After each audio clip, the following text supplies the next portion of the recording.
السلام عليكم ورحمة الله وبركاته. ویری کردستان بسیار الباشور کردستان و نهاجی دم پیشکش کردن برنامه پاشیویه. ابدم باش پاشیوه خیر و برکت و خود روزی نویج و طاعت و عبادت و همی قبیل کرد ان شاء الله. پاشیوه شش خود حس کده شب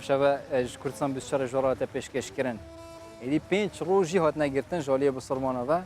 شاء الله خود وان روزی و وان طاعتا جهمی بسرمانه قبیل کرد. ابروکیجی برنامه پاشیف به دو تور دو مجارین گرینگ مجاره یکم مجاره آینی خود حس کرد به میوانداری ماموستای آینی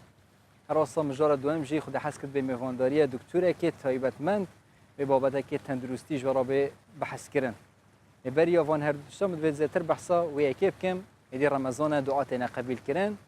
هیویدارینش همی خلقی ما تایبتشیل کردستانه نبتنی ام دعا بو یکو بکین یعنی بخوب تنی بکین دعا بو حوالن خوشی بکین بو مرو و کسو کارت خوب و دیک بابت خوب و خوشکو برات خوب بکین چی دمه کسک دعای بو کسک دید کد ملائکت آن کو فرشته دعا بو کسی کن وجهی دارین ام اکودوش بیر نکین دم دعا کردن از وقت بشیم شی دا کوی ادهین مجبور نکن استاف کردستان بسیاری برنامه پاشیفشی ج دعا به بهر نکنو ناوا دعا کردن دا یعنی مجب کنات ناو دا بلکی خود رحمه خود گل مجذاب کرد امل دست بکا برنامه ایرو پاشیوه ام ده بحثا بابت کی آنکو بریاره که وزارت اوقاف و کاروبارین اولی بکین کو بریا هاتنا ماه رمضان پیروز اف بریار هات بوداین او جی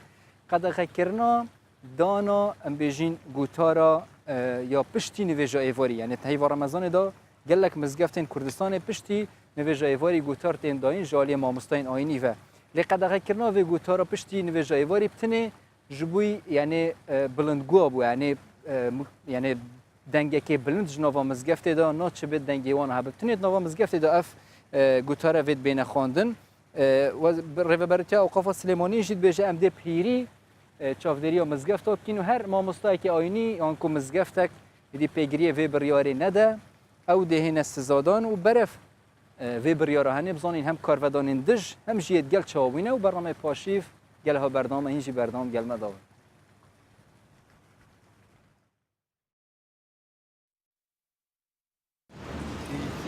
بامەبەستی ڕێگەتن لە بێزارکردنی هاوڵاتیان و ڕەچاوکردنی بارودۆخی نەخۆش و منداڵ و پیر و پەکەوتوەکانی ئەو ماڵانەی دراوسێ مزگەوتەکانن وەزارەتی ئەوقاف و کاروباری ئاینی بڕیاری قەدەغەکردنی گواستنەوەی وتاری عەستانیدا لە ڕێگەی بڵندگوی مزگەوتەکانەوە بۆ دەرەوەی مزگەوتەکان ئەوقافی سلێمانی دەڵێت بە وردی چاودێری مزگەوتەکان دەکەین ئیجراءاتمان ئەوەیە ئێمە بانگیان ئەەکەین لێپرسینەوەیان لەگەڵاکەین بەڵام عادەتەن ئەوانی کە پابەندی ژنابن دوای بانکردنیان لێپرسینەوە لێیان پابند ئەبن دوای ئەوە ئێمە تەفتیشمان هەیە تقریبا زیاد لە 20 مفتیشمان هەیە لە ناو شاری سلێمانیایە بۆ قەزا و ناحیەکانی شەمانە ئەوان متابعی مەوزوعی ڕێنماییەکانەکەن لە بەدواداچوونێکی مەیدانی کوردستان 24 بۆ ژمارەیەک لە مزگەوتەکانی شاری سلێمانی ئەوەمان بۆ ئاشکرا بوو کە پێشنوێژ و وتارەخوێنی مزگەوتەکان پابند بوون با بڕیارەکەی وەزارەتی ئەوقاف و ڕەچاوکردنی بارودۆخی هاوڵاتیانیان بە ئەرکێکی ئاینی زانی دیارە ئێمە چەند ساڵێکی زۆرە هەر پێش ئەوەی ئەو بڕیارش بیرێ ئێمە مۆعیزە و حەدیث و تەراویحمان نەیە بە مکەبەرەی دەرەوە اعتیبارمان بۆ ئەو خەڵکان نەکردووە کە نەخۆشن یا کەسێکە کە دراوسێی مزگەوتە بۆ ئەوی بێزار نەبێ ئەوەی کە حەزی لە حەدیثەکە بێ و حەزی لە دەنگەکە و ئامۆژگاریەکە بێ خۆیە بۆ مزگەوت هەموو ساڵێک بە لە هاتنی مانگی ڕەمەزانی پیرۆز وەزارەتی ئەوقاف و کاروباری ئاینی ژمارەیەک ڕێنمایی لا بەرژەوەندی کۆمەلگا و ئاسانکردنی کاروباری موسڵمانان دەردەکات بۆ ڕەمەزانی ئەمساڵ داوای لە پێشنوێژ و وتارەخوێنی مزگەوتەکان کرد وتار و ئامۆژگارەکانی دوای بانگی عەسر با بڵندگوی مزگەوتەکان نەگوازنەوە بەڕێوەبەرەتی ئەوقافی سلێمانی دەڵێت لە ڕێگەی لژنەکانی پشکنینەوە چاودێری هەموو مزگەوتەکان دەکەین و ڕێوشوێنی یاسایی بەرامبەر بۆ مامۆستایان دەگرینە بەر کە پابند نابێت بە بڕیارەکانی ئەوقافی سلێمانیەوە منی سەلیم کوردستان 24 سلێمان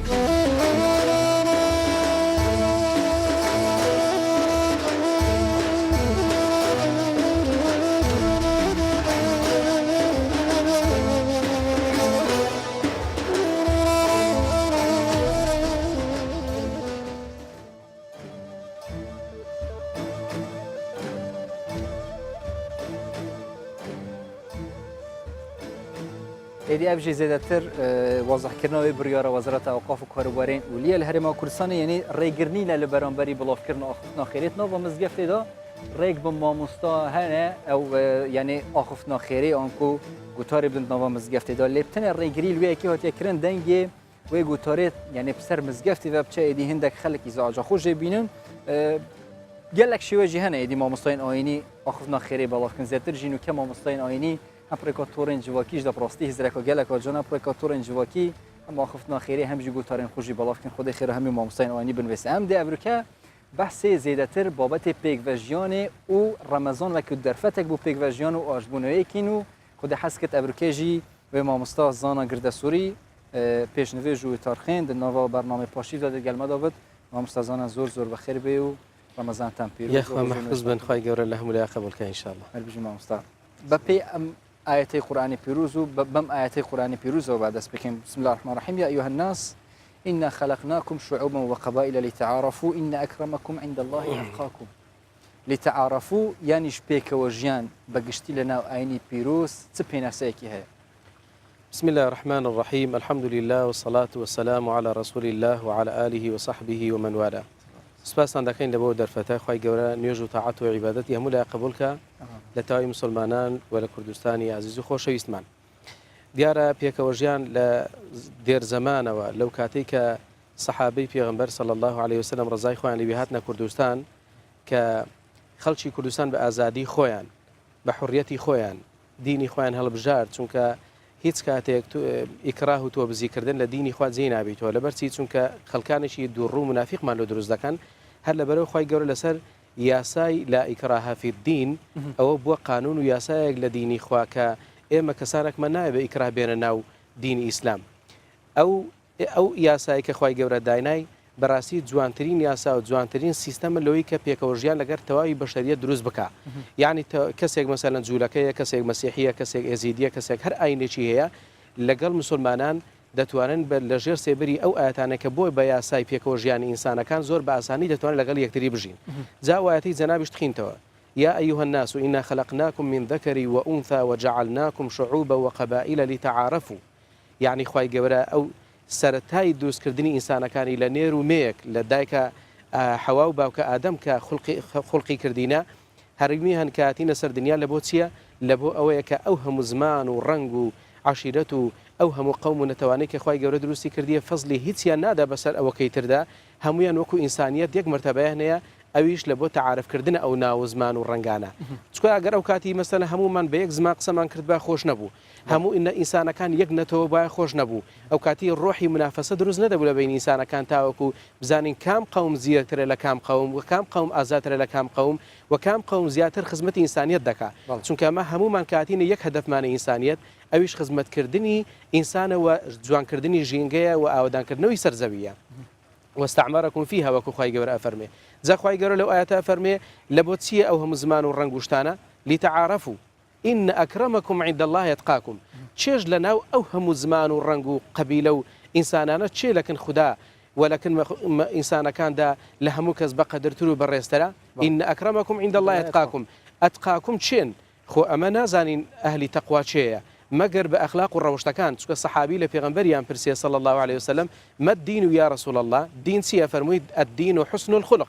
دین يعني ئەخلاقی جوان يعني کەواتە ئەمە هاوڵاتیەکمان هەبی لە کوردستانە ئەگەر خاوەنی ئەخلاق و ڕەوشتێکی جوانیە بوو کەواتە دینی هەیە باک يعني لە مقابلی ئەوەش جاری وایە کەسێکمان هەیە مثلا با سیمای دینداریشی هەبی با قورئان خوێنبی با نوێژکەربی با لە سەفی پێشەوەش نوێژ بکە بەڵام ئەگەر ڕەوشتی جوان نەبوو کەواتە دینی تەکمیلە نەبووە چونکە هاتنی پێغەمبەر صلی الله عليه وسلم هەر بۆ خۆی لە بۆ چێ لە بۆ پێکەوە ژیانی ئینسانەکانە دەفەرمێ دینی ئیسلام نەهاتووە بۆ ئەوەی ئاینەکانی پێشخۆی بسڕتەوە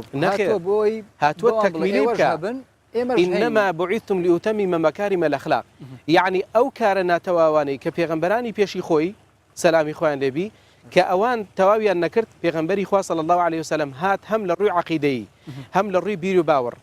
هم للروي إنسانيت هم للروي أخلاقيات هم للروي بيكوجيان هم للروي هم الروكان مجتمع هم للروي سياسي وآبوري وهم الروكان هاتية تكميلي بك تواويك فعلا تواوي شكر اليوم أكملت لكم دينكم وأتممت عليكم نعمتي ورضيت لكم الإسلام دينا خواهي قورة دينك كامل كرد پێویستی بە هیچ نقصستانێک نەبوو هیچ کەم و کوڕێکی تێدا نەما ئێستا ئەمە ئەگەر کەسێک لە کوڕەی زەوی بێبرێ ئەرێ ئەم ڕەخنم لە ئیسلام هەیە لەبەرەوەی مەسەلەن ئیسلام لێرە باسی ئەو شتەی نەکردیە بەڵام خی پەروەردگاری یاسا و قانونی تەواوی دانا تا ڕۆژی قیامەت کە ئەمە پێویستمان بە یاسای و دەستکردی بەشەر نەبی قانون و یاسایە کە خوا داینایە لە بۆ پێکەوە ژیانی ئینسانەکان جوانترین قانون و یاسایە کە فێرمان دەکات ئەمە لە ناخی خۆمانەوە یەکتری قبولکەین لا ئیکراها فی الدین فمن شاء فلیؤمن ومن شاء فلیکفر یعنی خەڵک مقدسترین شت لە ئیسلام چییە مقدسترین پیرۆسترین شت لە ئینسان چیە ئیمان و بڕوایە کە ئینسان لە ئیمان و بڕوادا خی گەورە ئازادی کە بۆی ئیمان بینی ویان نینی کەواتە شتەکانیت کە بەڕاستی زۆر ئاساییە کە خلافیشمان هەبی کە لێک تێگەنیشتمان هەبی مەسەلا من لە جەنابەت بە ئوسلوبەشکانەی ئەوە نییە کە یەکتری ڕەت دەکەینەوە نەخێر خلافات دائیم لە ناو تەواوی بەشەر ئەگەر خلاف نەبوو کەواتە ئینسانیەتیش بانە بێ لەبەرچی چونکە ئەگەر هەمومان وەکو یەکشێک لە زانایان دەفەرمونون ئەگەر هەمومان وەکو یەکتر بیرمان کردەوە کەواتە بیر ناکەینەوە ئێستا ئەمە خەڵکی کوردستان ئەگەر هەمومان یەک حیزب بین کەواتە ئێمە بەڕاستی تێنەگەیشتینە لەمانەی سیاست و بەڕێوەبردننی ژیانی ئابووری وڵاتەکەی خۆمان ژیانی سیاسی وڵاتەکەی خۆمان ئەگەر هەمومان ئەوە کاتی خۆی مەسەلە حیزبی بەعز وا بوو بە زۆر وای دەکرد کە خەڵک هەموو وەکو حیزبی بەعز بیرکاتەوە بەڵام ئێستا تەماشاکەین ئەو هەموو پێکەوە ژیانی لە کوردستان هەیە لە حیزبەکان لە زۆری مەسەلەن نەوعی سیاسیەکانی کوردستان ئەو حیزبە بە نەوعک بیر دەکاتەوە ئەو حیزبەکەی تر بە نەوعیشی تر بیر دەکاتەوە ئەو مجتەمع و کۆمەلگایە ئەو نەتەوەیە بە نەوعێک بیر دەکاتەوە ئەو مەسەلە مەسیحیەکان بە زۆرە بیر دەکەنەوە تعبیر لە ئاین و لە نیشتیمان پەروەری و لە ئینسانێتی خۆیان دەدەن ئێمە وەکو مسلمانیش تعبیر لە ئیسلامەتی خۆمان تعبیر لە ئەخلاقی ئیسلامەتی خۆمان تعبیر لە ئەخلاقی کوردایەتی خۆمان دەدەین تاوەکو بەڕاستی هەمومان پێکەوە ژیان دروستکەین لەو کوردستانە مامۆستا و ئەم زیاتر باسی پێکەوە ژیانی مەسەلەن سیاسی و اختلافە سیاسەتکردن لە ناو هەرێمی کوردستان بەگشتی لە ناو ئاینی ئیسلام باسی پێکەوە ژیانی هەموو پێکەوە ژیانی کردێ بوو نمونە پێکەوە ژیانی سیاسی یان پێکەوە ژیانی کۆمەڵگە یان بەس تەنها باسی پێکەوە ژیانی ئاینەکان کراوە پێکەوە ژیانی سیاسی پێغەمبەری خوا صلی الله علیه وسلم کاتێکە هیجرەتی کرد هاتە شاری مەدینە ئەوس و خەزرەج دوو عەشیرەت بوون 100 ساڵ بوو شەڕیان لە نێوان بوو هات بەو قانون و یاسا و دەستورەی کە داینا دەستورێکی لە بۆ مەدینەدانا دەستورێکی مەدەنی لە بۆ خزمەتکردنی تەواوی ئینسانەکانی خەڵکی مەدینە ناوی لێنا دەستور ناوی لێنا یاسا و قانونەکان فەرمووی چی لەو یاسا و دەستورانە لە بەرگەکان یەکەر بەڕاستی یەک بەسەری دابڕۆین کە زۆرە یاسا و دەستورەکانی پێغەمبەری خوا صلی الله علیه وسلم کە قانون و یاسای مەدینەیە فەرمووی هەموو کەسێک جوولەکەکانی فەرموو لليهود دينهم وللمسلمين دينهم يعني مسلمانەکان ئەنگۆ دینی خۆتان هەیە تایبەت بە خۆتان جوولەکەکان و یەهودیەکانیش دینی تایبەت بە خۆیان هەیە ئەوان کڵێسای خۆیان هەیە دەتوانن بچن لەوێن دەر بە ئازادی عیبادەتی خۆیان بکەن ئەوە لە ڕووی پێکەوە ژیانی ئاینی لە ڕووی پێکەوە ژیانی سیاسی فەرمووی من ئاذا ذمیەن فقد ئاذانی هەر کەسێک هەر هاوڵاتیەکی غیرە مسلمان لە وڵاتی مسلمانان کە دەژی کە لە ژێر سایە و سێبەری مسلمانان دەژی ئەگەر ئەزیەتیان بدەن ئەزیەتی پێغەمبەرتاندایە صلی الله علیه وسلم هەر بە درێژایی مێژوش تەماشاکەین لە فتحی فەڵەستین لە فتحی قودس کاتێک کە ئیمامی عومەر ڕزای خوا لێ بێ فتحی فەڵەستین دەکەن پێکەوە ژیانی سیاسی چۆن لەوێ قبول دەکات پێکەوە ژیانی ئاینی لەوێ چۆن قبول دەکات دێ تەماشا دەکات داوای لێ دەکەن مەسەلەن دەرێن ئەی خەلیفەی مسلمان ئەگەر بێ لە ناو کەنیسەی ئێمە دوور کە عادنێش بکەی دوعا بکەی وەبی زیاتر پێکەوە ژیانی ئاینی وەبی مسلمانان و مەسیحیەکان پێکەوە دابنیشن و برایەتی لە نێوانیان زیاتر دروست بی ئیمامی عومەر فەرمووی نوێژی لێ ناکەم بەس دێم دوعا دەکەم چونکە نەوە خەلفێتێک لە پاشی من بێ برێ مادەم خەلیفەی مسلمانان نوێژی لێ کردیا ئەو شوێنە دەکرێت بە مزگەوت و سەلیبەکانتان لێ فڕە دەدەین نا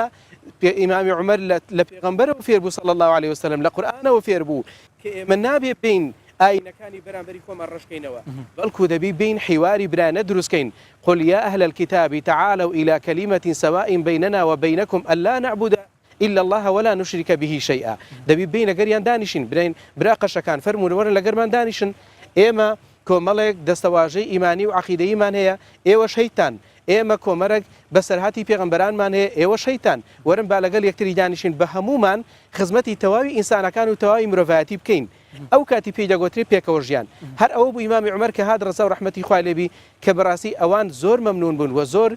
خۆشحاڵ بوون کەوەی کە خلافەتی مسلمانان و مسلمانان هاتینە فەتحی فەڵەستینیان کردێت چونکە ئەزیەت و ئازاریان لە بۆ خەڵک نەبوو ئەزیێت و ئازاریان لە بۆ کەسێک نەبوو کە ئینتیمای سیاسی جیاواز بی یان ئینتیمای ئاینی جیاواز بی لەبەرەوە بەڕاستی ئەو ڕۆژ لە کوردستان کە ئێمە پێکەوە دەژین لە دێر زەمانەوە تەمەشا دەکەین شەڕ نەبووە لە بینی مسلمان و مەسیحی لە بینی مسلمان و ئێزیدی لە بینی مسلمان و کاکایی و مەسەلەن هەموو ئەو ئاینانەی کە لە کوردستان هەن هەمومان وەکو برا وەکو هاوڵاتێکی لەو نیشتیمانە ژیاین ئەوان بە ئازادی خۆیان لە کەنیسە عیبادەتی خۆیان کردیە و ئێمەش لە مزگەوتەکانی خۆمان سەردان و عیلاقات و پەیوەندی و مەسەلەن لە مناسبەکانی خۆشی و ناخۆشیش لەگەر یەکتری هەر بەشداریان کردیە ئەو دەنگۆیش کە بەسەرن زۆر جار باسەکرێت کە دەڵێن کورد لە ئەسلی خۆی بە زۆر بوویتە مسلمان ئەوە بەڕاستی درۆیەکی شاخدارە دوور لە ڕووی جەنابەت و بینەران ئەگەر نا ئەو خەڵکانەی کە لەو کاتی کە بە زۆر بوونە مسلمان دەی خۆ ئەوە چەند لە پاشی خلافەتی عوسمانی کەڕوخا خۆ هیچ دەسەڵاتێکی دینی بە زۆر نەبووە لە کوردستان تا خەڵک بە زۆر بچەوسێنێتەوە برێ دەبێ هەر لەسەر ئەو دینە بە زۆر نوێژ بکەن و لە مزگەوتەکان عیبادەت بکەن ئەو کاتی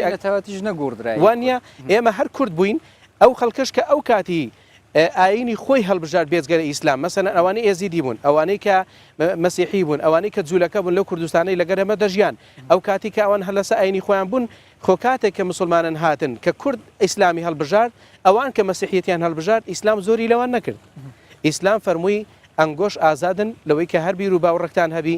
ئەو جەبەڕاستی ئەو شتانە لە قورئاندا زۆر زۆر بە وازحی دیارە لە فەرمودەکانی پێغەمبەریش عەلەیهی سەلات وسەلام بکەم چکەوە بزانم لە یەکەم جار هەڵەشم کرد بە گوناح لەسەرمان حساب نەکە غەڵەتی لەفزیە إن شاء الله يا أيها الناس إنا خلقناكم من ذكر وأنثى وجعلناكم شعوبا وقبائل یەکەم جار باسی ذەکەر و ئونثى یانی ژنێر و میکرایە ئەی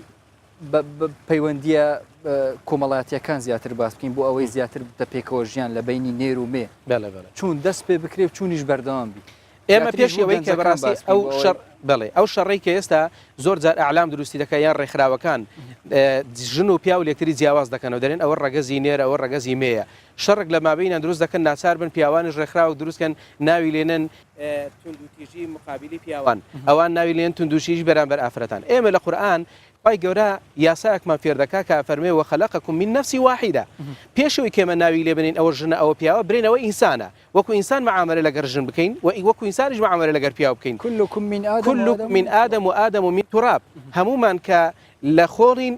هەمومان لە ئادەمین کە ئادەمیش لە خۆڵە لە یەک جنسەوە هاتین قورئان دەفەرمێ وەخەلەقەکم من نەفسی واحیدە یعنی جنسەکەمان جیاواز نییە ئافرەت لە زێر دروست نەکرا ئێمەش لە قوڕ دروست کرابین یان ئێمە لە زێر دروست کرابین فەزڵمان هەبێ خی گەورە فەرمێ ولقد كرمنا بني آدم وحملناهم في البر والبحر ورزقناهم من الطيبات وفضلناهم على كثير ممن خلقنا تفضيلا يعني فضل هيت يعني بسر أو كي تردانا دايا لواجبات جدا مەگەر ئەوانەی کە مەسەلەن لە هەندێک لە ڕووی جەسەدی ئافرەت ئەگەر لە پیاوان جیاواز بی ئەگەرنە لە واجباتمان لە نوێژمان لە ڕۆژیمان لە زەکاتمان لە حەجمان لە هەموو واجب حتى لە جیهاد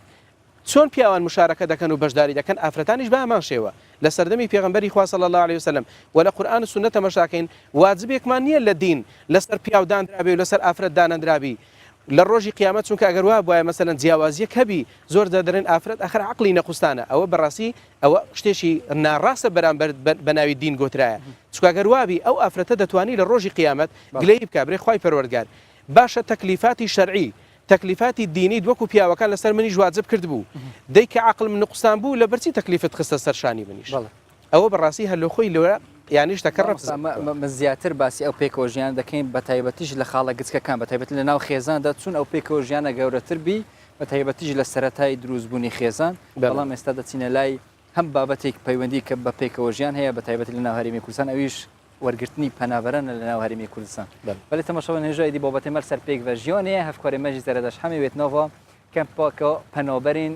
ناو هەرێما کوردستانێدا ئەو ئیدی ژیانە خۆ دەرباسکن وێت گەلمەدا بە ناوە بە حرکێدا زەردەش تەفدەمێتە باش ئیدی بابەتی مە گرێدای پێکەوە ژیانەیەژی قبولکردنا پەنابەران و ئاوارەیان ژیت ناو هەرێما کوردستانیشدا گرنگترین و دیارترین خاڵە پێکەوە ژیانەیەک و کورد پێکەوە ژیانە قبولکردن سینگی خۆشی vekiriye ji bûyî em bêzkirina penaberan û zêdetir tu jî li ser vî babetiyan baxvîn û kamêra ji bûyî te fermû zerdeşt.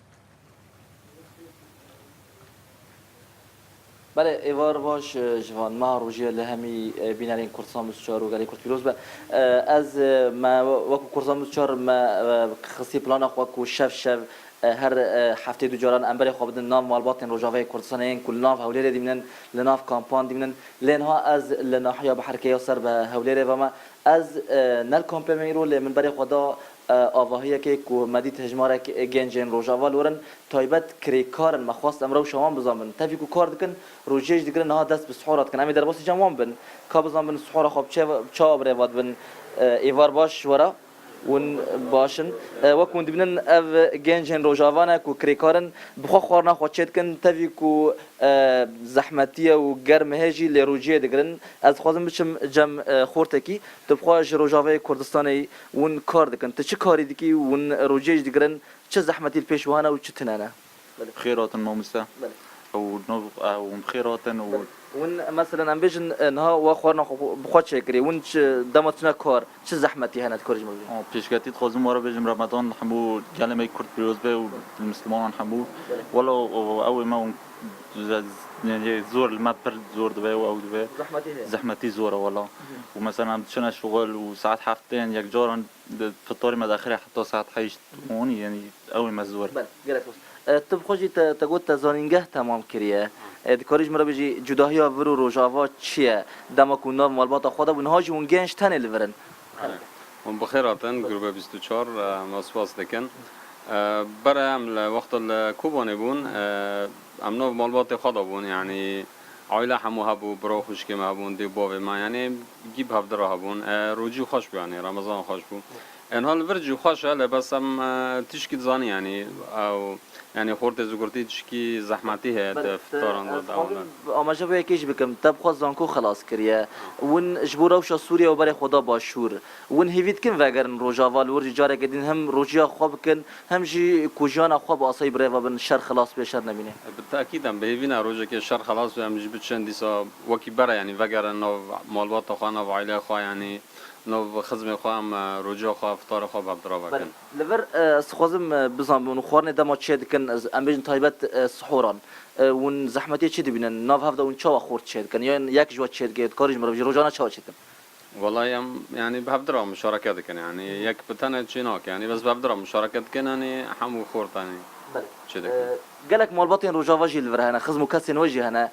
مالبات جارنا واز اقدار ماجمرا قلت ودعوات دكن ودارنا جموان فطار ادخون تكاريج مرا بيجي افتش شاو تشد بي وكو نخورتن الفرنا بيجن ونخورتن الفرن كار دكن ومالبات ودعوات كن ناكن والله مالبات هنا يعني زور انا مرو بمالفرن ما دعوات دكن يعني انا جي فطار تشد كن دبي انوار مثلا جمع فطار وكان ام دورن يعني يوجي برا لسوريا جوابو مثلا هفده دعوات دكرن هفده ودكرن لفرجو يعني تشتا يعني تجي وكو گنجکی روجاوا کات کاریش مرا بيجي روجي چاوا در باس به چه جمع تهت کاری سر سحوران سر روجي اف مه چال سر و در باس پیشتر ما مستم خیراتن گروه کردستان 24 خیراتن گلمه از روجي رمضان همو گله کرد و همو مسلمان پیروز دکم و خدا ما مستم شغل تن و در المال خو جار نه مثلا فطار ما درنگ چه دبن چه درنگ کوی هم تو کارم بزنم چه خاص درنگ در کوی ما مستم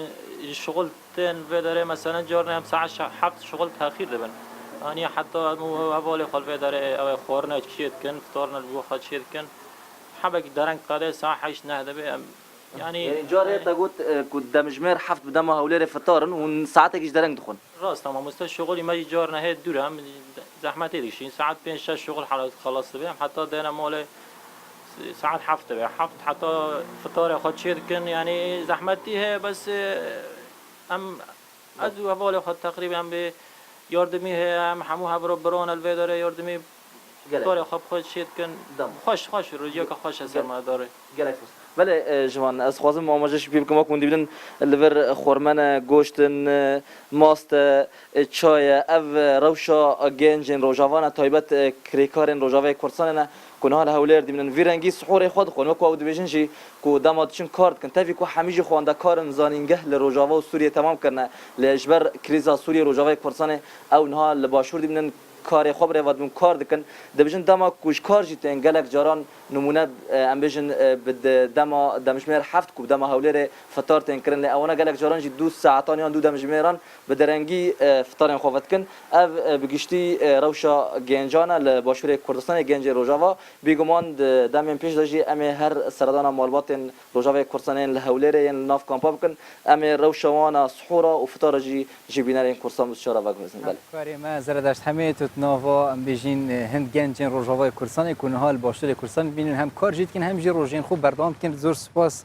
تو شوی که راستا خود گلم داد پراستیجی جه خوشحالی اف گنجین هنین روجاوای کردستان ولی پناوری باشور بینه ل باشور ایدی مالا همی کردانین هر چهار پارچه کردستان جیانکا خوش و خود روجین ویژن و قبیل کن خارنین یعنی مرتب جی یعنی سفر کامراتب ام بیژین یا رکوپیک جی داناوی دستتوانات خوش بن ایدی او جیانا خوب بردام کن وی شوی اما جه عالی هفکاری مزردش و جه بحرکه امی برف سوران و بچینو هاو کارمن تایفور محمد لگل من دوی تایفور جان ام کاتد باش زیاتر باسی کشو هوای سوران کین استا براستی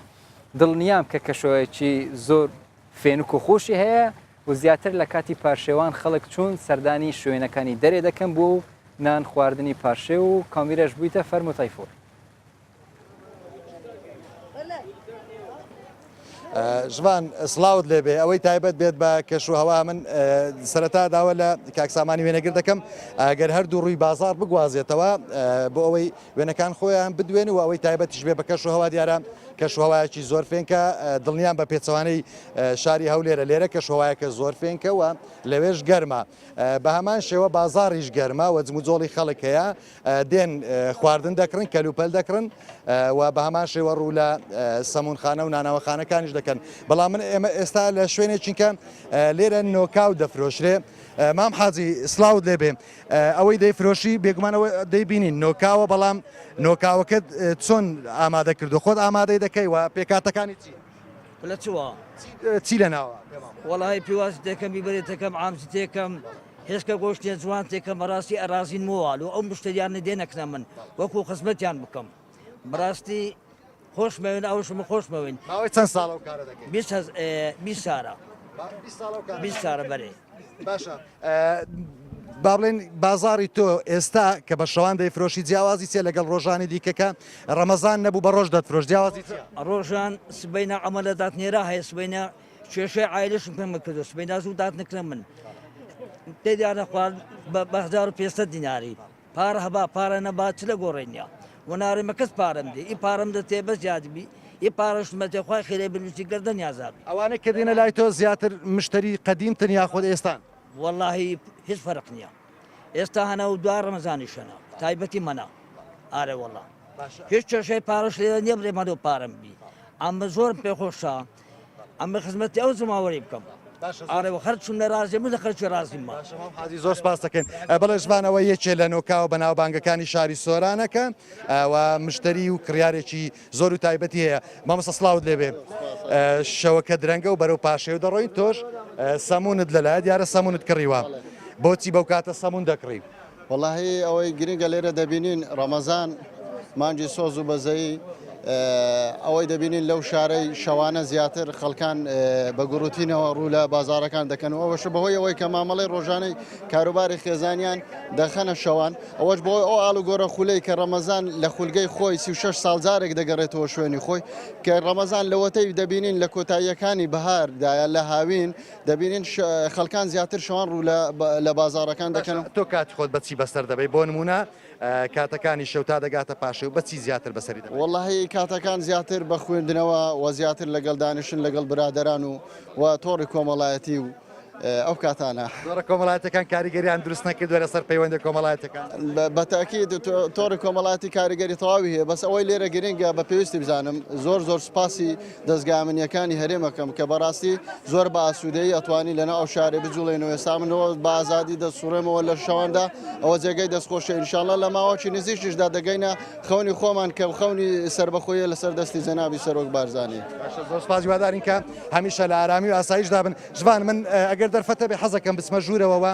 ئەوەش کارمەندانی ئەو نانەوەخانەیەن ئەو فڕنیان کە کاری تێدا دەکەن سلااوت لێبێ پێمان بڵێ حەزەکەی ئەوە بگواز و دواتر قساکەین با کاتان نەگرین ئەوەی تۆ دەیکەی کاری تۆ چییە کاری من وڵی هەویر شێلانە و کوتینەوە وەزن بڕینەوە هەمی پێکەوەکەیت باشە دەزانین کە لە ڕۆژانی ئاسایی کار دەکەنوە بەڵام ئێستا لە ڕەمەزانان بە شەو کار دەکەن جیاوازی کارکردنی شەو لەگەڵ ڕۆژ چێ بەلایتەوە جیاوازی وڵی ئێستا ئەگەر ڕەمەزان نەبی بە ڕۆژ خۆشترە بەس بە ڕەمەزانی بە شەو خۆشترە بە ڕەمەزانی بە ڕۆژینە و تێنیە بین بڕە گەرمە فڕنی لەباندێ بە شەو خۆشترە لە ڕووی کڕیارەوە مشتریتان زیاتر لە شەو هەیە بە ڕەمەزانان مشتریتان زیاتریان لە مانگەکانی دیکە وڵی هیچ فەرقی نییە فەرقی نەکرد پێش ڕەمەزانێ و ڕەمەزان هەر بچ خۆیت چی ئەنگوتکەکان دەبڕێت وڵا هەمی ئەبرن پێکەوە چۆن ئەوە بە خێرایی دەبڕن و دەزانن یەک هەموو یەک دەستی خۆزانانی 100 گرامەوە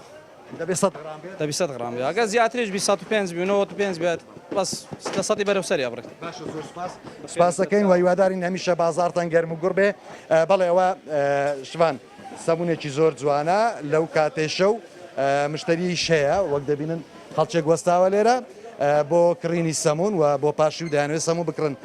لێرەش نۆرەدانراوە شوان یارە ژمارەی لەسرە ژمارەی لەسرە و بە پێی ژمارە خەڵکانەکە ئەو خەڵکێکە ڕاوەستاوە دێن سەمون دەکڕن سلااوت لێبێ کاکە بای چەند سەمون دەکڕین بای 2000 کڕیوە بەڵێ لە کاتی شەو تاکو ئێستا کاتی خۆت بەچی بەسەر بێت واللهی بە گەڕان و لە پارک و گەڕۆنە و جیانە و بە سیارە لە فەرعان و لە کافتریا و شوێنانە ڕەمەزانەکەت پێت چۆنە کە شوهەوایەکەت پێت وڵی کە شوەکە فێنێکە باش ینی وەکو و پار و پێرار نییە هەم ساڵ زۆکە بڕێک خۆشترە ئەرێوەڵە باشە زۆر سپاسانەکەن هیوادارین کە لە کەشێکی ئارام و هەمیشە ئاسایش دابن ئەوەش ژوان با بڵێن ئەوەی کە کاری سەرەکی دەکات دیارە یاخود بڵێن هەویرەکە دەخاتە نێو فڕنێکە ئەوە کاری ئەو بەڕێزەیە کە کار دەکات ئێستا دەیبینن دەمانێت پرسیارێکی لێو بکەین بابزانین چەند ساڵە لەو بوارە کار دەکات بەڵام بە ئەوەندە سەمونە دابنێت کاکە جان سلااو دەبێت چەند ساڵە و کار دەکەیت بۆ خۆی ئەوە نزیکەی ئەفسارە ئەم ئەویشەیەەکەم کاری شەوت پێ خۆشتریان بەڕۆژ وڵی بەشە خۆشترە بەڕێ بە ڕۆژیە بوو ئەگەر با بڵێن مانگەکانی دیکە بە ڕۆژ کار دەکەی ئێستا بە شەو جیاوازیت وڵی بە جیاوازەکەی لە کاتەکەیە یعنی بازارتان چۆنە بەخوای بە شەو باشە ئێستانەیە کە کاتی ڕەمەزان باش باشە هیوادارین هەمیشە بازارتان گەرم و گوڕ بێت بەڵێ ژوان ئەوە بۆ چوونی ژمارێک لە با بڵێن مشتریەکان لە هاوڵاتیان و ژمارێک لە کاسبکاران کە لێرە وەرماگر لە نێو بازاری سۆران و تا کوێسەر قەرەباڵغیار هەیە و قەرەباڵغەکە پەیتا زیاد دەبێت چونکە خەڵکەکە بەرەو لە پاشی و نزیک دەبنەوە و هەوڵی کڕینی پێداویستی و خواردن دەدەن بۆ ئەوەی بۆ نزیک پاشی و بگەڕێنە ماڵەوە بۆ ئەوەی خۆیان ئامادە بکەن و خواردن دروست بکەن و دواتریش خۆیان ئامادە بکەن بۆ سبەی کە دەستە نێو ڕۆژوبوون و ڕۆژێکی دیکە لە مانجی ڕەمەزان بەڵێ پرۆستیژی کەشەوەکی خۆشە ژۆلەیەکی ژوێتە بەحسا ئەوەی نوکەوەی کرد پرۆستیشی ئەو نوکە دیارە گەلە کۆپتامە لەوە هێوسای بنەوە دەنگە ژۆلێکی ژوە سەمونێت گەرم حەزە مرۆڤی چ تێ نوکیانی پۆرێکی وێ سەمونێت گەلوێ نوکای مرۆڤی خۆربالێ نەخۆشترین تشت دیت ناڤە سۆڕاندەوە کیتە نوکەی مۆژە پێکری و هەفکۆرێمەژی وێنە کری نورەگرتنی سەمون یعنی کڕینە سەمونیە ڕاوەستان لە سرایدی ئەبێ سرای ڕاوەستنی شڵازیکە سراوانە خلاص بچن دەست بخواردنەوە پاشی بکەن هاوکارمان بە شەیەکی ڕاستەخۆ لە سوورەوە تەیفۆر محەممەد لەگەڵمان بووی زۆر سپاس بوو بەڵێ تەماشەبانێژای دیێمە بەردام کیتنەوە بەڕنامی پاشیف دە مامۆستا زۆر داوای لەبوردن دەکەین لە مێژە بووینەوە لای هاوکارانمان زیاتر دەمەوێت باسی پێکەوەژیان بکەم لە ناو خێزاندا کە چونکە ئەوە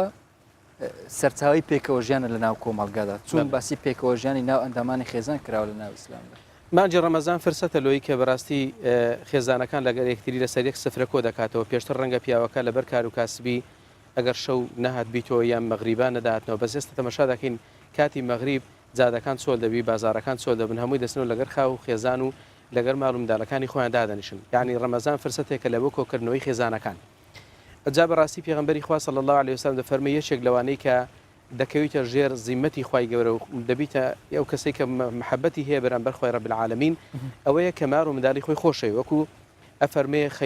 خەیڕوکم لئەهلی و ئەنا خەیڕوکم لئەهلی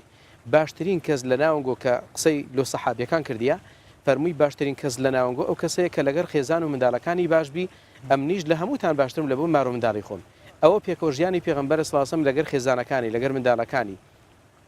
فێری ئەومان دەکات کە باشترین کەس ئەو کەسێ ڕووی خۆشبی تبسمك في وجه أخيك صدقة يعني أجر إنسان علمي يبي بخشي خاصة إما لقيراني داري درجين لكردستان يستا أجر كابرا باري لبارشيني ببخشي ناتواني يرمتي فقير وجارة كان ده بس دتواني قصي خوشكا دتواني روي خوشكا دتواني زردخانيك براسي أو بصدقيك هي دوك اللي جاري ودتي لا ينخوشك رنجا نتواني وكو باري يرمتي دي بلام أجر مثلا دو قصي خوش دو دعاء خوشي لو كيبري حز كم مثلا رود خوش بو إن شاء الله تساكبي يعني هند قصي خوش تأثيري براسي رنجا نيوي شفاي لبوك سكي بنيري ئەوە بەشەکە بەڕاستی ئەگەر ئەمە لە خێزانەکانەوە دەستمان پێکرد پێکەوە ژیان لە بینی ژن و پیاوێکەوە لە بینی منداڵەکان لەگەر دایک و باوک لە کچ و کوڕەکان لەگەر دایک و باوک و دایک لەگەر منداڵەکان ئەوە سەرچاوە دەگری لە بۆ پێکەوە ژیانی گەورەتریش کە بەرەو سیاسی و بەرەو دەسەڵاتش ئەوانش بڕی مامۆستا ئەگەر پیاوێک لە ناو خێزانی خۆیدا هیچ پەیوەندیەکی باشی لەگەڵ خێزان و ماڵ و منداڵی خۆی نەبی بەڵام لە دەرەوە پەیوەندیەکانی باشبی لەگەڵ هەموو خەڵک ئەمانە لە ڕۆژی دوایی پاداش وەردەگرن یانیش سزا حتما ئەمە هەموو حەق و مافمان لە سەرەکتری وەکو پێغەمبەری خوا صلی الله عليه وسلم فەرمووی وإن لزوجك عليك حق وإن لأولادك عليك حق وإن لجسدك عليك حق چۆن ئەمن لۆ نفسی خۆم جەسەدی خۆم کە حەق و مافم لەسەری ئەو دەستا ئەو قاچە ئەو عەقڵ و بیر و هۆش و هەموو شتی خۆم بپارێزم حەق و مافیان لەسەر من هەیە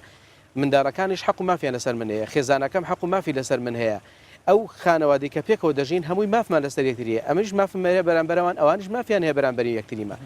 هەر کەسێک بەڕاستی مقصیر بی بەرامبەر هەر مافێک لە مافەکان لە ڕۆژی قیامەت خۆی گەورە مەحاسەبەی دەکات ئێمە زۆر جار لە خیتابمان مەسەلەن باسی حقوقی دایک و باوک دەکەین کە بەڕاستی ئێمە نابێ حقوقی دایک و باوک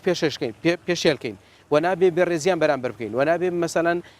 هیچ سوکایەتیشیان بەرامبەر بکەین خزمەتیان کەین ئەگەر ئەوان خراپیش بوون ئێمە چاک بین بەڵام لە مقابلی ئەوەش دین فێرمان دەکا کە ئەگەر دایک و باوکیش جیاوازی لە بینی منداڵەکانی کرد یان خراپ بوو بەرامبەر منداڵەکانی یان مەسەلەن کچەکەی چەساندەوە کوڕەکەی چەساندەوە لەو دنیا خی گەورە مەحاسەبەی دەکات لەسەرەوەی کە بەڕاستی زوڵمی لە منداڵەکانیشی کردیە لۆی پێکەوە ژیانی خێزانی هەموو حەق و مافەکان پێکەوە کۆ دەکاتەوە پیاو لەسەر خێزانەکەی لەسەر پیاوەکەی منداڵەکان لەگەر دایک و باوک و چیش لەسەر منداڵ جار لەگەڵ دەڵێ پەیوەندی ئەو جا لەگەر جیران و دەوروبەر کە ئێمە لەگەر یەکتری باش بووین ئەو کاتی بەڕاستی ئێمە منداڵەکانمان فێر دەکەین کە ئێمە چۆن لەگەر یەکتری ڕەفتار دەکەین ڕێز و خۆشەویستیمان بەرامبەر یەکتریە زوڵم لەگە یەکتری ناکەین منداڵەکەشمان فێر دەکەین کە نابێ زوڵم لە جیرانەکەی بکات جیرانەکەمان نابێ بەڕاستی خراپەکاریمان هەوی بەرامبەر گەڕەکەمان بەرامبەر شارەکەمان بەرامبەر نیشتیمانەکەمان دەبێ ئەو نیشتیمانەی خۆمان خۆش بوێ ها پێغەمبەری خوا صلی الله عليه وسلم ئەو نمونە جوانانەمە پیشانەدا کە لە شاری مەکە هیجرەت دەکا بەرەو شاری مەدینە فرمێسێک لە چاوەکانی دێتە خوارێ دەفەرمێ ئەی مەکە ئەی ئەو شوێنەی کە خۆشەویستترین شوێنی لای خوا و لای منیش بەڕاستی ئەگەر قەومەکەم دەریان نەکردبام قەت بەجێم نەدێشتی ئەو پەڕی عەتف و شۆز و خۆشەویستی پێغەمبەرە لە بۆ نیشتیمانەکەی خۆی لێ ئێمەش کە لە کوردستان لە وڵاتێک دەژین کە وڵاتی نوح عەلەیهی سەلام کە کەشتەکەی نوح لە وڵاتی ئێمە نیشتیتەوە کە فەرمووی ڕەبی ئەنزیلنی منزەلە مبارەکە و ئەنتە خەیر منزول بی کە ئەو وڵاتەیە کە نوح دوعای لەو کردی خوایە لە پیرۆستترین جێ لە مبارەکترین جێ لە پیت و بەرەکەترین شوێندان بەزێنەکە ئەویش کوردستانە وەستەوەت عەلە الجودی کە وڵاتی کوردستانە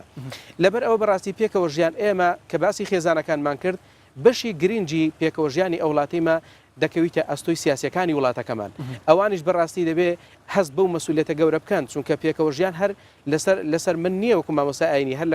لەسەر ئەو کەسانی کە ئەعلامیان لەبەردەستدا لەسەرەوانی کە بەڕاستی زەمامی ئەو سیاسی ئەو وڵاتیان بەدەستە هەمی پێک هەمومان وەکو پێغەمبەری خوا صلی الله عليه وسلم فەرمێ كلكم مسؤول كلكم راع وكلكم مسؤول عن رعيته هموتان برپرسن و هموتان شوانن و هموشتان برپرسن لو رعيتي کە لە بەردەستان ئەمە باسی خێر و بەرەکەت و یعنی چاکەی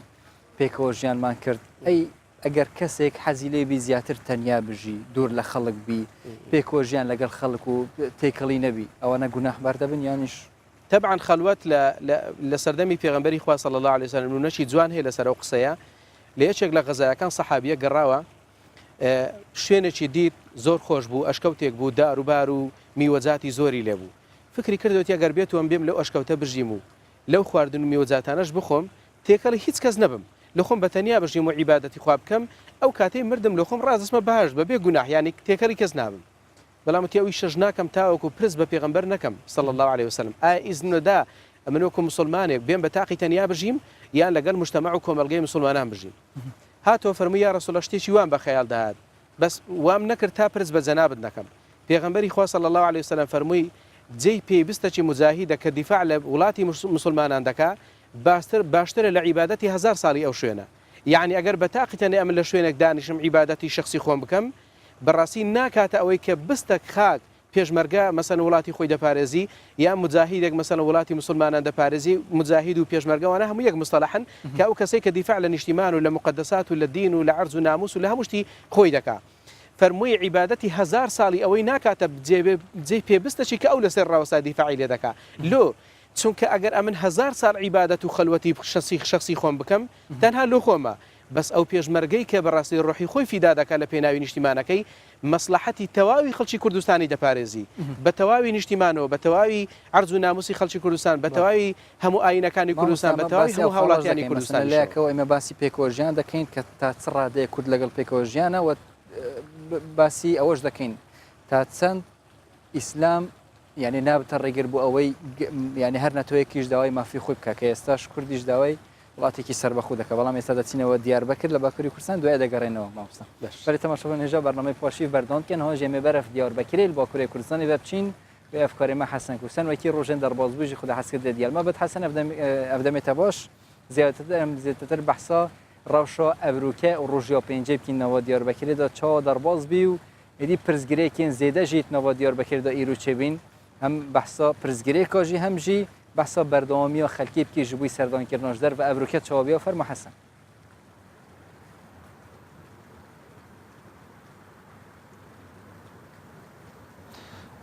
li gorî doh û pêr ji wan hejmara xelkê ku derdkevin ji derve kêmtir e ya rast bi taybetê li ji derve li sokakê li kolanê li belê dîsa dengê dawûlê tê û em bêjin xelk dinga dahûlê xelkê radkin ji bo paşî vê li belê ji derveyê bajarê Diyarbekirê em bêjin li pênc navçeyan li sad û çar gundan qedexa derketina derve heye li wê derê jî bi rastî xelk dibin wê qedexeyê de dibin qedexa derketina kûçe kulana de rojiya xwe digirin nikarin weke berê em bêjin derkevij derve ev qedexe li ser derûniya wa jî her wiha bandorê neyînî peyda dike ji xwe îro daneyê barê li şirnexê ew firokeyeke ya Tirkiye ket û sêzdeh serbozên Tirkiye di wê firokeyê de em bêjin canê xwe dest dabûn di saetê nîvrû de jî sê serbazên Tirk dîsa her li şirnexê canê xwe ji dest dayibûn yani îro li şirnexê ew xebera mirina 16 serbozên Tirk hatin û du em bêjin endamên PKK hatin yani bi xeberên mirin û kuştinê bi rastî xelkê Bakurê Kurdistanê rû bi rû di nava vê van şer û pevçûn û qedexeyan de her wiha ew jî ku ji bikasê ku dikarin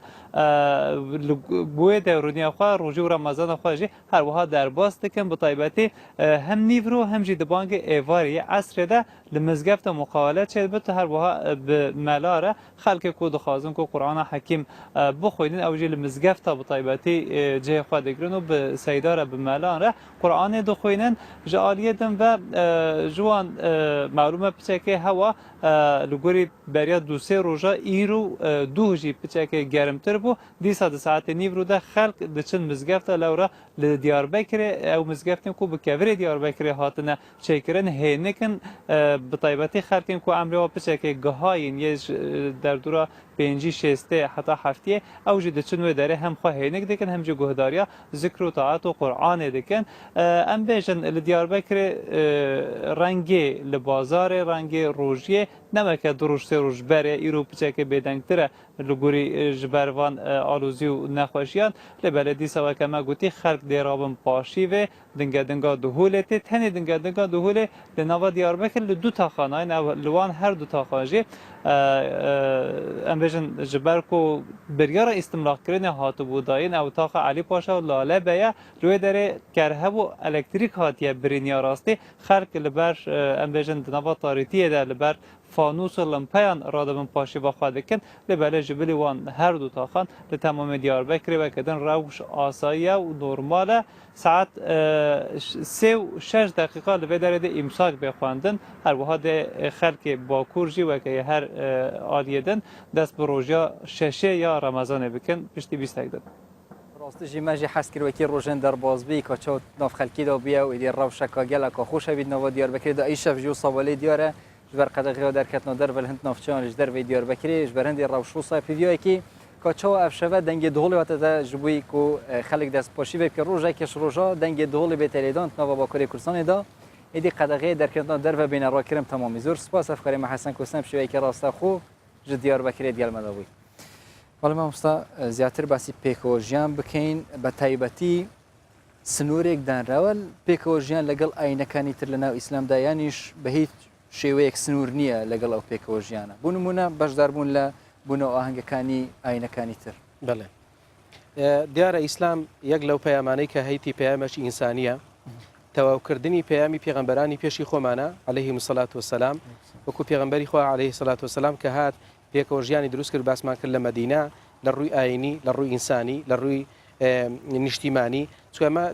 مثلا چەند زۆر برایەتی و پێکەوەژیانمان هەیە لە قورآن مثلا زۆرێکمان هەیە وئید ئەخوهم نوح وئید ئەخوهم لوط ئەوانە وەکو برای قەومین مثلا ئەمە لە کوردستان پێکەوە دەژین ئەوەی کە نەتەوەی کووردە هەمومان برای نەتەوەین ئەو جا هەر بیر و بۆچوونەکمان هەیە مەسەن لە ڕووی سیاسی لە ڕووی ئاینی لە ڕووی هەر شتێکی تر لە ڕووی نەتەوەی براینە دەفەرمێ وئیلا مەدیەن ئەخاهم شوعیب مثلا خوای گەورە شوعیبی ناردە چێ ناردێ ناو برایەکانی خۆی لە مەدیەن ئەوە پێی دەگوترێ برای نیشتیمانی یعنی ئێمە لە نیشتیمانێک لە خاکێک پێکەوە دەژین ئەو جا ئەو کووردە ئەو عەرەبە ئەو تورکمانە ئەو مەسەلەن کریستیانە ئەوە پێی دەگوترێ برای نیشتیمانی لەو نیشتیمانێک پێکەوە هەمومان دەبێت دیفاع لەو نیشتیمانە بکەین ئەوە دیفاعکردن لەو نیشتیمانە پێکەوە هەمومان کۆ دەکاتەوە ئیسلام بەڕاستی هاتیە ئینسانەکان لە یەکتری نزیک کاتەوە هیچ کاتێک هیچ ئاەتێکی قورئان نابینیەوە دژایەتێک لە نێوان ئینسانەکان دروست بکەوایان لە بکە ئینسانەکان لە یەکتری دوور کاتەوە هەتا ئەگەر دایک و باوکێک مەسەلەن مشریک بن بتپەرست بن دایک و باوکێک مەسیحی بن جوولەکە بن منداڵەکانیان مەسەلە مسلمان بی یان بە پێچەوانەوە ئیسلام هیچ کاتێک ناتوە هەتا لە مەسەلەی پێکەوە ژیان زەواز دروستە مەسەلەن مسلمانێک ئەتوانی ئافرەتێکی ئەهلی کتاب بینی ئافرەتێکی مەسەلە مەسیحی بینی ئافرەتێکی جوولەکە بینیتن با ئەو ڕۆژی یەکشەمان لە خۆی بچیتە کەنیسە پیاوەکەش بە ئازابی ڕۆژی جمعان بچیتە مزگەوتێ بەبێ هیچ ڕێگریەک هیچ ڕێگریەک تێدا نیە ئیسلام ئەو پڕی بەڕاستی لێک نزیک بوونەوەی داناوە یعنی کە ئەمە دەڵێن زەواج دروستە لەوەی کە مسلمانێک ئافرەتێکی ئاهلی کتاب بینی ئەو پڕی لێک نزیک بوونەوە ئینسانەکانە کە بتوانین خێزانێک پێکەوە بینین نەک لە گەڕەچێک لێجیان جیاوازکەینەوە نەک مەسەلەن بڕێ ئەو گەڕەشی مەسیحیەکانە ئەو گەڕەشی مسلمانانە ئەوە شاری مسلمانانەوە شاری مەسیحیەکانە ئەسلەن ئێمە دەمانەوێت لە ناو خێزانێکدا پێکەوە کۆیان بکەینەوە لە ناو خێزانێکدا دایکەکە مەسیحی بێ و پیاوەکە مسلمان بی یان مەسەلەن ئەوە جوانترین نمونەی پێکۆژیان ئەوە جوانترین نمونەی پێکۆژیانە کە ئیسلام دەوێت بەڕاستی ئینسانەکان بە تەواوی معنا لە یەک خێزاندا کۆ بکاتەوە نەک لە گەڕەک و شار و گوندێک و مەسەلەن لە ناو حیزبێک و یان لە ناو ڕێکخراوێکدا ئەو پەڕی مەسەلەن شێوازێکی جوانە لە بۆ پێکەوەژیان ئینسانەکان لێرە دەمینێتەوە سەر ئەوەی کە ئێمە بین ئەو دقە قورئانانەی و ئەو دقە فەرمودانەی پێغەمبەر صلی الله عليه وسلم کە باز لە پێکەوەژیان دەکات لە بواری عملیەکە جێبەجێ بکەین مەسەلەن من چەند جار سەردانی کەنیسەم کردێ لەگەڵ قەشەیەکدا بنیشم و مەسەلەن گفتوگۆیەکی برایانە بکەم بڵێم کاکە ئەوە پەیامی منە وەکو ئیسلام ئەو زوڵم و زۆرداریانەی کە ئێستا مەسەلەن دەکرێت مەسەلەن لە بۆڕما کە مەسەلەن بەناوی مەسیحیە دەکرێت مسلمانە قەتڵ و عام دەکەن و دایان کوژن و دایان خەنە ناو ئاگر ئەوە بەڕاستی ئەمن لەلام ڕەفزە دینەکەی من لە لای ڕەفزە و ئەوە دژایەتیکردنی ئینسانیەتە یان ئەگەر کەسێکی داعیش مەسەلەن کەسێکی متەتەڕیفی دینی بەناوی ئیسلام بێ مەسەلەن قەتڵ و عامی مەسیحی بکات جوولەکەی بکای ئێزیدی بکە هەر ئەوەش ڕەفزە ئێمە ئەو ڕۆ بەڕاستی ئەو هەموو فیتنە و ناخۆشیانی گشتی هیچ سنوورێک دانەرنەوە بوو پێکۆژیان هیچ سنوورێک نییە سنوورەکان تەنها نزیک بوونەوەی ئینسانەکانە برایەتی و محەبەت و خۆشەویستی لە بین ئینسانەکان بە کورتی ئەگەر باسی ئێستا کورداوای مافی خۆی دەکاویش بەدەستخستنی وڵاتێکی سربەخۆ ئەمە وەکو مافێک چوون باسکراوە لە ناو ئاینی ئیسلامدا و پێکەوە ژیانیش هەر هەبی لە ناوە وڵاتەدا بە کورتی وەکو چۆن مەسەلەن عەرەب دەوڵەتی هەیە تورک دەوڵەتی هەیە فارس دەوڵەتی هەیە وڵاتە ئەوروپیەکان هەموو دەوڵەتیان هەیە هیچ کاتێک دەقێکی قورئان فەرمودەیەکی پێغەمبەر صلی الله علیه وسلم مانع نەبووە لەوەی کە هەر میلەتێکیان و دەوڵەتی سربەخۆی هەبی کە لە بۆ هیچ میلەتێک مانعات نەبووە نابێت لە بۆ کوردی شەی بێ ئەسڵەن ئێمە کە میلەتێکین بەڕاستی لە ئیسلام گەورەترین دەستی خزمەتکردنمان هەیە بۆ لە بواری خزمەتی ئینسانی لە بواری جیهادکردن لە بواری ئەوەی کە فەتحی وڵاتانمان کردی بەشدار بووینە لە فەتحی فەڵەستین کە سڵاح الدینی باپیرەمان بووە بەشدار بووینە لە لابردنی مەزلومیت لەسەر زۆرێک لە وڵاتان ئەها ئێستا لە کوردستان مەسەلەن چەند خەڵک کە لی قەومایە کوردستان باوەشی لێ کردیتەوە ئەو هەموو خەڵکە عەرەبی کە مەسەلەن زیاتر لەمە و دوا بڵێن ئێمە وڵاتێکی سربەخۆمان دەوێت پڕی پێکەوە ژیان بی کە چوون ئێستاش لەناو پێکەوە ژیانە دەدەژین زۆر سپاس مامۆستا زاناگردە سووری پێشنێژ و تارخێن لەناو بەرنامەی پاشیوی شەشەم ئەم شەو لەگەڵماندا بووی زۆر سپاس بۆ قسەکانت زۆر سپاس هەمی تەماشاوان و گودارژی مفایکێ بۆژی وەرگرت بەسەلامفۆنێتێکی زۆر سپاس مامۆستا بەڵێ تەماشاوان ێژە ێدی دیال مامۆستا زانای زیاترمە بەحسا پێکەوە ژیانی کرد ئەمێ تایبەت سەروی بابەتیشی بەرەف پاکێژە کە تایبەت بە پێکەوە ژیانە بکەین لە گوندێکی سەر بێ ئەزا ئاکرێوە پڕاستیشی گوندەکەی ئەف 200 ساڵم پێکەوە ژیان دناوا مسلمان و کریستیاناندا بەردەوام کە بێ هەبینا چ جدایەکە بتنێ ئێدی ئاینên wana cidane و beref vî gundê havana anku nizanim nûhava û zêdetir bizanîn pêkvejiyan navayê gundê ser pakirê ve çaprê ve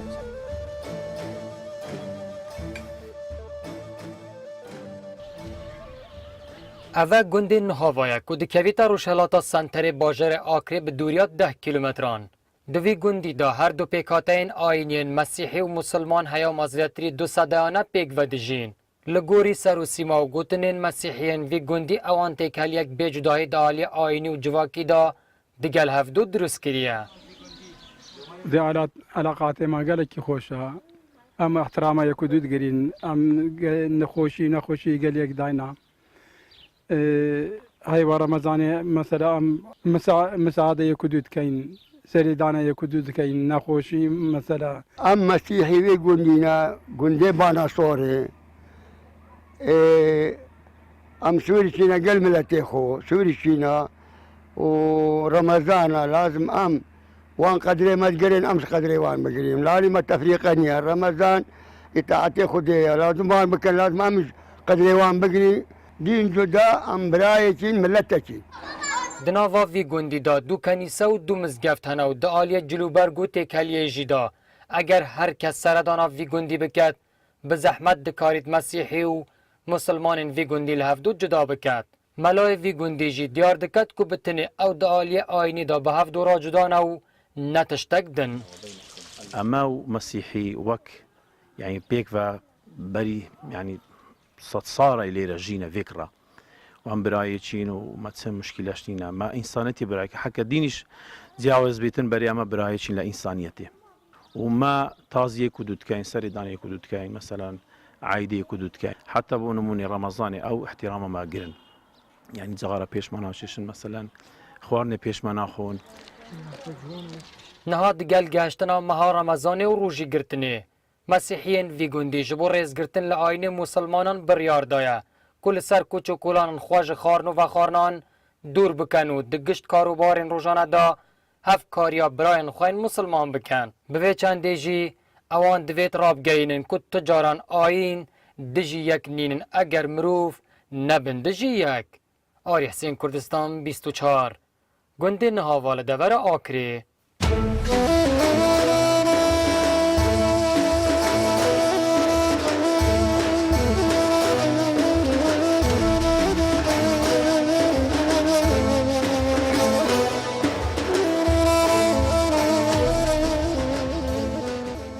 زور سپاس با افکار ما حسن کوسنی جی که اصاب ما بحثی خار نخوش را ترکی کرد راستی جهان خارنگی هنو که لحولی ریل باشور کردستان جهانه چی کفته یعنی پیشکش دکن عجینه یعنی راستی جی تایبت من یعنی عجینه هری تایبت جی ناوا واکور کردستان دا وکی تی بحث کردن وکی افکار من میر یعنی در هنر بجت لروحه عجینه هری تایبت من هنده یعنی پیویای که جی روزا کش روزا میر ما دعوتی عجینه بکت لروحه نل باشور کردستان زور سپاس میشه امی بردام که نوا برنامه پاشیو دا و امی در باسی تور و مجارا تندرستی بین خود هست که تمده ابروکب گشتی بحثا سر ایشه جورنوی و تایبتیش همده بحث شقیقه که کچا هم خوشه پاریزین جبوی وی بابتی جی دکتر جهاد خبرلک بسپوری نخوشیکانی مشکو دمارو برفرای پشت لگرمان داده بی دکتر جان زور بخیر بیو روزو نوشتن قبول و رمضان تان پیروز زور سپاس لیوش پیروز دکتر بحث سرتا بگشتی زانستی پزشکی چون باسی سر ایشه کرا و چند جوری سر ایشه من هیا لراستی دا سر ایشه یکه لە نیشانەی نەخۆشی سەرشە خودی خۆی وەکو ترم نەخۆشی نییە نیشانەی نەخۆشیە بۆ نمونە بۆی هەیە ئەو سەرێشەیە هۆکارەکەی هەوکردنی پەردەکانی مێشک بێتن بۆی هەیە هۆکارەکەی هەوکردنی گیرفانەکانی لوت بێتن بۆی هەیە هۆکارەکەی هەوکردنی ئاڵوەکان بێت لە گەرودا لە دەوروبەری سەر هەر هەوکردنێک هەبێتن یاگرەیەک یا شتێک کە بێ پێدەگوتر سەرێشە دروست دەکاتن بێگومان لەوانەیە کەمی ڕێژەی شەکر لە خوێندا سەرێشت بۆ دروست بکاتن وەکو وشە سەرێشە نەخۆشی نییە بەڵام هەر کاتێک تووشی سەر ئێشە بووین ئەوە دیارە تووشی نەخۆشیەکی دیکە بووین بێگومان نەخۆشیەک هەیە لە پشت ئەم سەر ئێشەوەیە ئەگەر هۆکارێکی دیاری کرا و بەهۆی پشکنینی پزیشکی یان بەهۆی تیشکەوە دەستنیشان کرایان بەهۆی پشکنینی تاقیگەی دەستنیشان کرا ئەو کاتە پێ دەگوترێت سەرێشەی دووەمی یعنی هۆکارێک هەیە لە پشت ئەو سەر ئێشێ ئەگەر هیچ هۆکارێک نەدۆزرایەوە ئەو کاتە پێ دەگوترێت سەرێشەی یەکەمی ئەو سەر ئێشانە دابش کراون بۆ چەند جۆرێک وەکو نەخۆشی ناو دەبرێن بۆ نمونایەک لەو جۆرە هەرە باوانەی کە هەیە لە کۆمەلگا پێ دەوترێت گرژە سەر جۆری تر وەکو ئەوی کە باوە بە هەمان شێوە جۆری شەقەسەر یان شەقیقا لا سەر ئێشە ئەوانە جۆری باوی سەرێشەی یەکەمینە یعنی شەقیقەش ئەگەر ئەو هەبی دکتور بە نەخۆشی حساب دەکرێت یانی شەقیقە خودی خۆی سەر ئێشەیە بە نەخۆشی حسابە چونکە تایبەتمەندی تایبەتی خۆی هەیە بەس هیچ هۆکارێکی دیاریکرا و تا ئێستا لە هۆکاری بۆ نمونە دەستنیشان بکرێتن بە پشکنینی تاقیگەیی یا بە تیشک بۆ مێشک هیچ هۆکارێک تا ئێستا نەدۆزراوەتەوە لەوانەیە هۆکاری بۆ ماوەیی زیاتر دۆزرابێتەوە تایبەت بە شەقیقە ئەویش نەک لە هەموو نەخۆشەکان بۆیە تا ئێستا شەقیقە بە یەکێک لە جۆرەکانی سەرێشە یەکەمی ماوەتەوە نەچۆتە ناو سەرێشە دووەمیەکانەوەی کە هۆکارێک لە پشت سەرێشەکەەوە هەیە باشە دکتور ئەگەر یعنی مادەم سەرێشە نەخۆشی نییە مەسەن ئەندامێکی تر نەخۆش دەکەوی دوای سەرێشە مەسەن تووشی سەرێشە دەبی لەبەر چ تووشی سەرێشە دەبی مەسەن ئەگەر مەسەن هەر ئەندامێکی تریش لەش بێشی تا لەو بابەتە دەربچین سەرێشە دوو جۆری هەیە وەکو نیشانە سەرێشەی یەکەمی ئەوانن کە هیچ هۆکارێک لە پشتیانەوە نییە تەنها نەخۆشەکە هەست بە سەرێشە دەکاتن ئەو سەرێشەیە چەند نیشانەیەکی تری لەگەڵە بەهۆی ئەو نیشانانەوە دەتوانین بیخەینە خانەی یەکێک لە جۆرەکانی سەرێشەی یەکەمی نەخۆشیەکانی سەرێشەی یەکەمی وەکو شەقیقە یا گرژەسەر یا سەرێشەی عنقودی ئەوانە جۆرێکن لە سەرێشە یەکەمیەکان وەکو نەخۆشی سیر دەکرێت بەڵام ئەگەر هۆکارێکمان دۆزیەوە لە بۆ نمونە هۆکارەکە هەرێک لە هۆکارێنێک کە تازە باسمان کرد خوانەخواستە گرێک لە مێشکی هەبێتن یا هەوکردنێک هەبێتن لە دەوروبەری سەری لە چاو لە جیرفانەکانی لوت لە ئاڵوەکانی لە قورجی لە مل لە هەر شوێنێک هەڵکردن هەبێتن یا هەر نەخۆشیەکی تر هەبێتن سەرێشەی بۆ دروست دەکات ئەو کاتە یعنی نیشانە دووەمیەکە مێشک دوای هۆکارە دووەمیەکە دیاری دەکرێت بەهۆی پشکنینی پزیشکی بەهۆی پشکنینی سەریری نەخۆشەکە کە فەحەس دەکرێتن لەلایەن پزیشکەوە یان بەهۆی تیشکەوە ئەنجامدانی بۆ نمونە سۆنار یان بۆ نمونە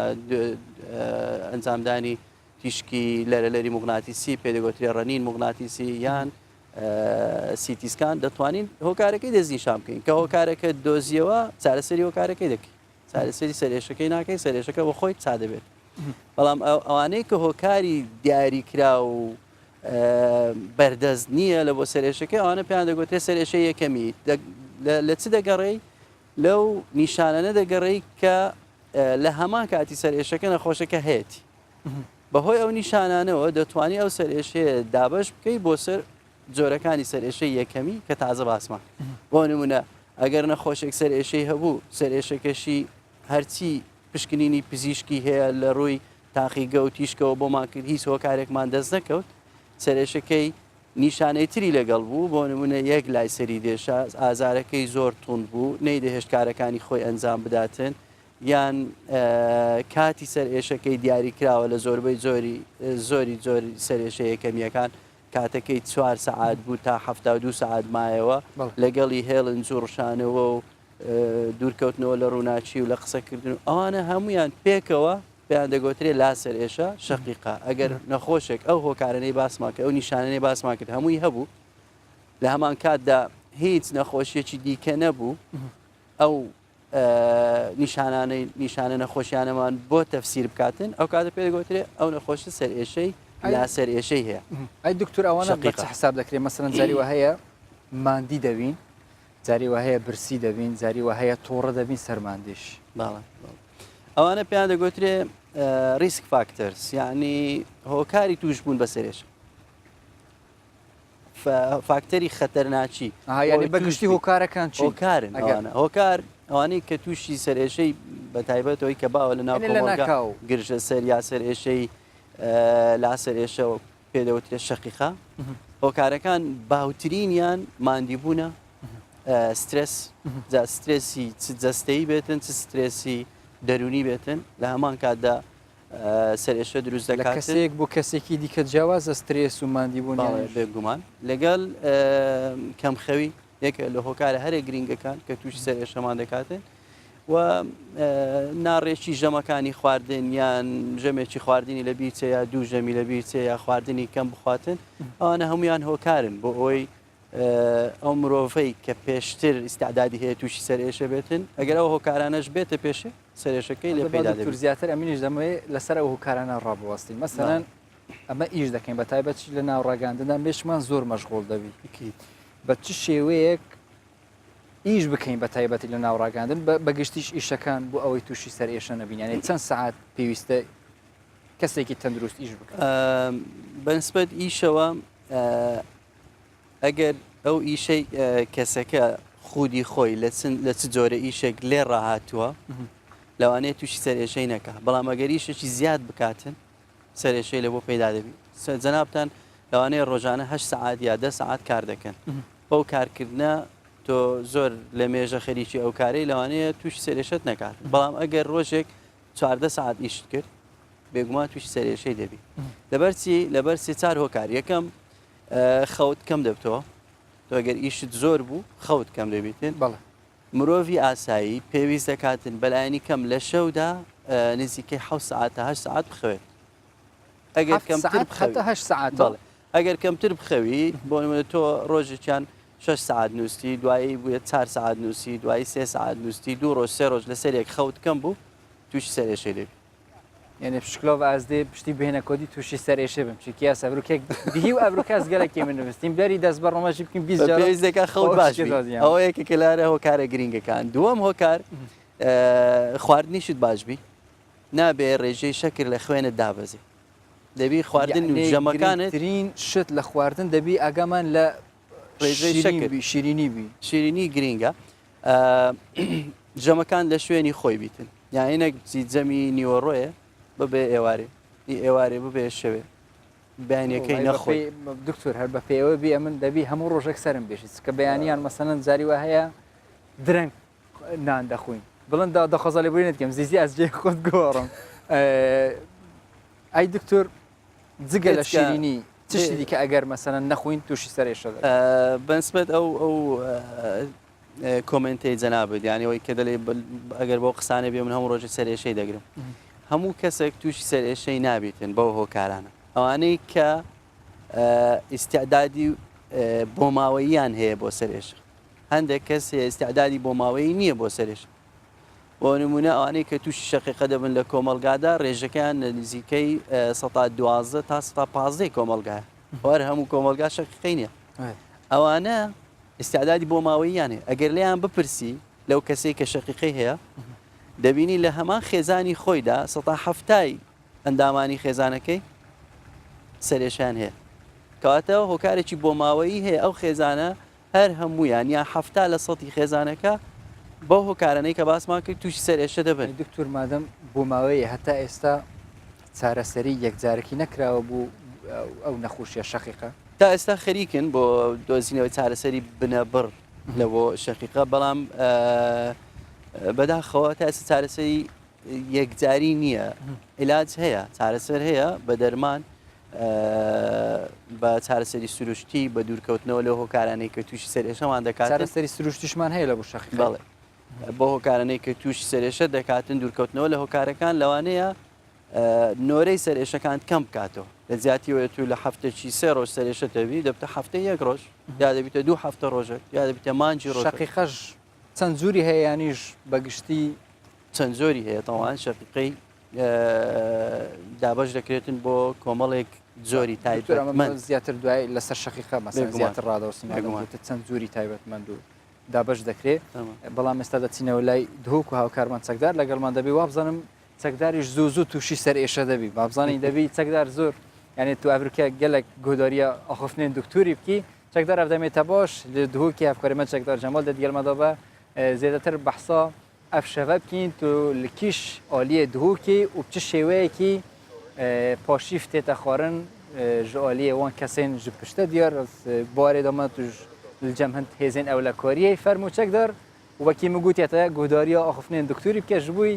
êdî tu tuşî serêşê nebî fermû çekdar Jivan demên ku baş bît diyare ku êkem care Remezana ku pîroz û mübarek bît heyva xêrê bereketê bît ser miletê me belê wekî te diyar kirî ez nûke li asayîşa şarê Duhokê me bajarê Duhokê me کتناوا وی بارگای دا هندک کس هنه بشوی همیت هشیارن و ات نوستینه بو هنده اف ولاته اف باجره یه تنابیت و راحت بیت سرارای وی چنده جوان وکو بو همو دنیای یا دیار باجار دو که یعنی او باجره یکو گلک کسان بیانید نافدا جا آوارین خلکی میسلینه خلکی بیجین بغدای هاتی نبیره ام بحثی آوارین شنگاری بکن کو ولات خلکی شنگاری لی ام بیجین کو نه خلکی دهوکی نه 3 سال در باز دبن سر باجار دهوکی به حواندنا اوان مرووالی حتانو کجی یک گله جناحات یا تقاندم به مرمات اقدانا امنیت اوی باجاری اوجی بوی چند زفری تا به همت و خمخوری و قهرمانیا اوان گنجولاویل پشمت دیار جوان دیار ویگاوی اوجی خو حاضر کن با هنده پاشی وکه بخون و جاره که دیتری جیب زفرنال سر ارکی خوی پاراستنا اوی باجری با هنده بزانین روشا امناهی چوایه شیخ محیدین اگر بهیه ویره شیخم یعنی ابروکه دهوک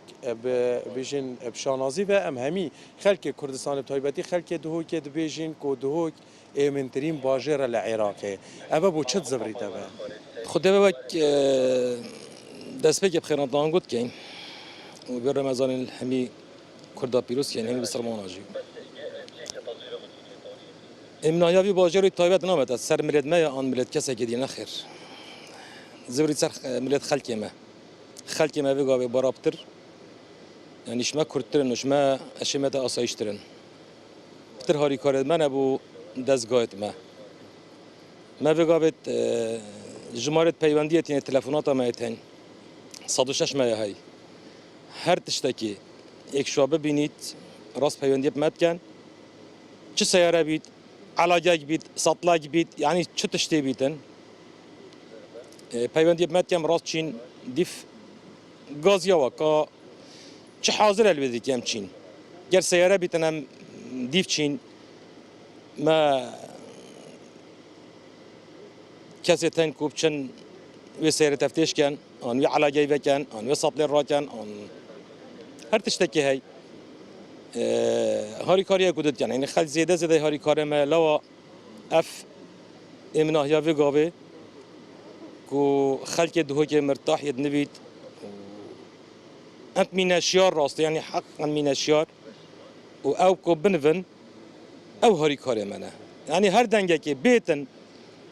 او راست صالب مت كانوا وبجنبه شيخ عم بحسي رمضان بكين يعني بيجين